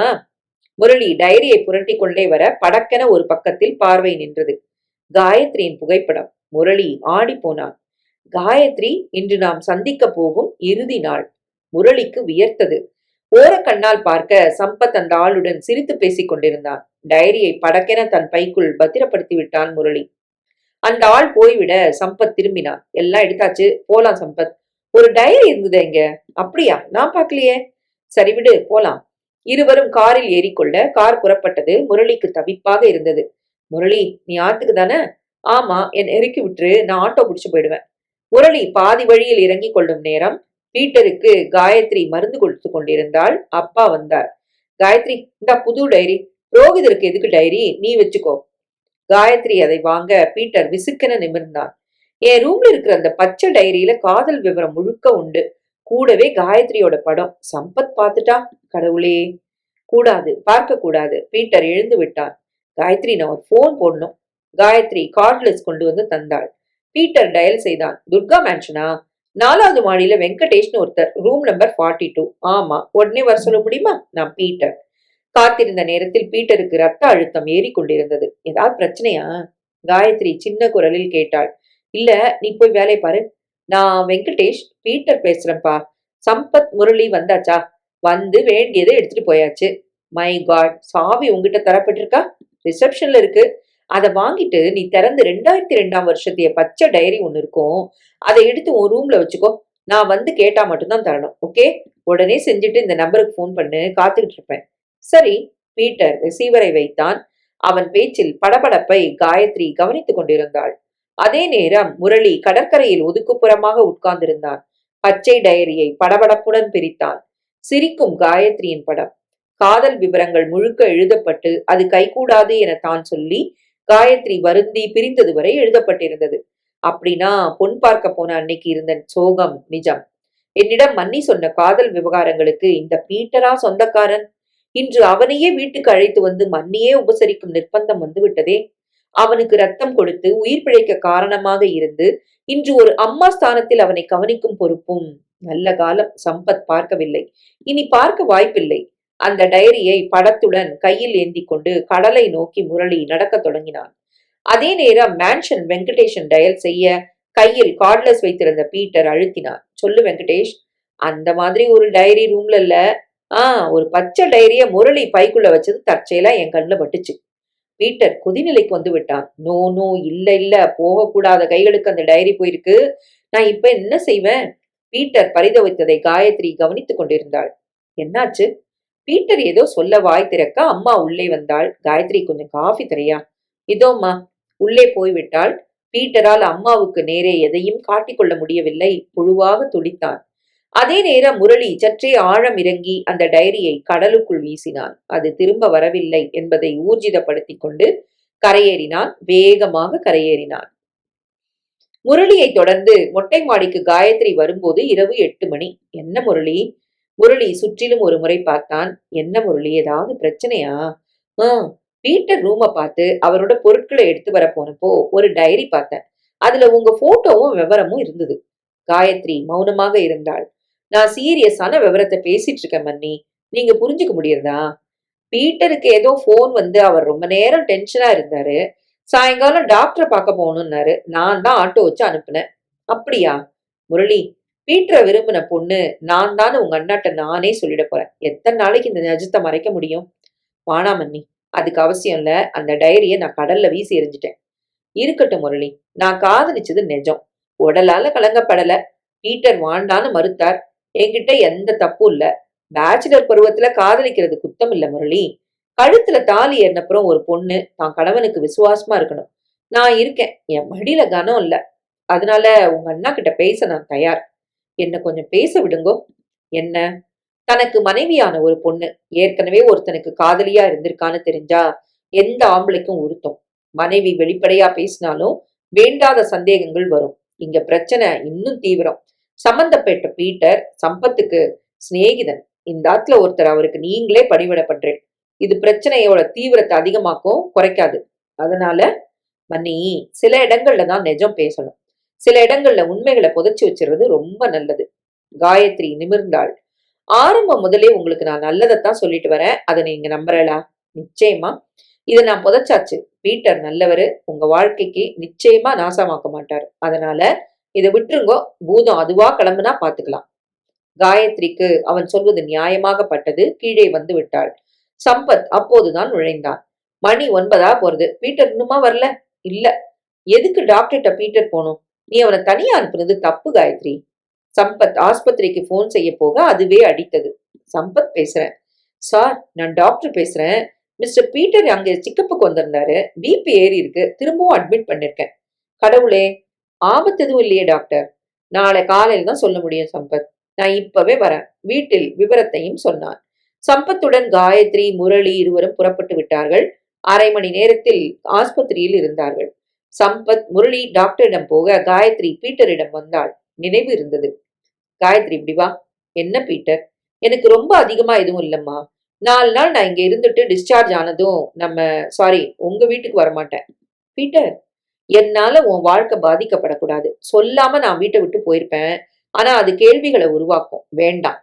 மும்பைல என் சிநேகிதன் இருக்கான். அவன்கிட்ட போன்ல பேசிட்டேன். வர சொல்லிட்டான். மும்பைல மேற்கொண்டு சிகிச்சைக்கு போகணும்னு டாக்டரை விட்டு நான் சொல்லியாச்சு. டாக்டர் நிஜமாவே லெட்டரும் தரப்போறாரு. நான் கிளம்பிடுவேன். எதுக்கு பீட்டர்? இல்லம்மா, இங்க இருந்தா எனக்கு நோய் தான் அதிகமாகும். ஒரு குற்ற உணர்வு இருக்கும் இல்லையா? உனக்கும் தர்ம சங்கடம். எதுக்கு? காயத்ரியின் கண்கள் கலங்கின. நானாத்தான் உன்னை விளக்குனேன். மனசுல காதல் இருக்கட்டும் காயத்ரி, தப்பு இல்ல. என்னையும் ஒரு பொண்ணு காதலிச்சிருக்காங்கிறது பெருமை தானே? பீட்டர், எந்த ஒரு நெருடலும் இல்லாம நீ சந்தோஷமா சம்பத் கூட வாழணும். என் மனப்பூர்வமான ஆசிகள் உனக்கு. Thank you Peter. கண்களை கண்ணீர் மறைத்தது. சில நொடிகளில் சம்பத் வந்தான். காயத்ரி, 4 நாள்ல பீட்டர் மும்பைக்கே போக வேண்டியிருக்கும் ட்ரீட்மெண்ட்டுக்காக. காயத்ரி முரளியை பார்த்தாள். போட்டோம், குணமாகி நல்லபடியா திரும்பட்டும், அதான் முக்கியம். திரும்பி பார்ப்பதற்குள் 4-5 நாட்கள் ஓடிவிட்டன. பீட்டர் டிஸ்சார்ஜ் ஆகி வீட்டுக்கு வந்தான். மறுநாளே விமானம். குடும்பம் மொத்தமும் விமான நிலையத்தில் இருந்தது. பீட்டர் கண்ணீருடன் தனித்தனியாக குடும்ப மனிதர்களிடம் விடை பெற்றான். கடைசியாக காயத்ரியிடம் ஒரு பார்வை மட்டும். செக்யூரிட்டி கேட் கடந்து உள்ளே போய்விட்டான். கொஞ்ச நேரத்தில் விமானம் ஓடுதளத்தில் ஓடி உயர்ந்து ஆகாயத்தில் அலுமினிய பொட்டாக மாறியது. அனைவரும் கண்ணீருடன் வெளிப்பட்டார்கள். காயத்ரிக்கு நிஜமாகவே ஒரு புதிய காற்றை சுவாசிப்பதைப் போல இருந்தது. கழுத்தில் ஒரு தாலி ஏறிவிட்டால் பெண்ணின் மொத்தமும் அவள் கணவனுக்குத்தான் சொந்தம். முன்னும் பின்னும் அவள் வாழ்வில் நுழைய அந்த ஆண்டவனுக்கு கூட உரிமை இல்லை. இது தத்துவம் அல்ல, மண்ணின் பெருமை என்பதல்ல. யதார்த்தமான வாழ்க்கை.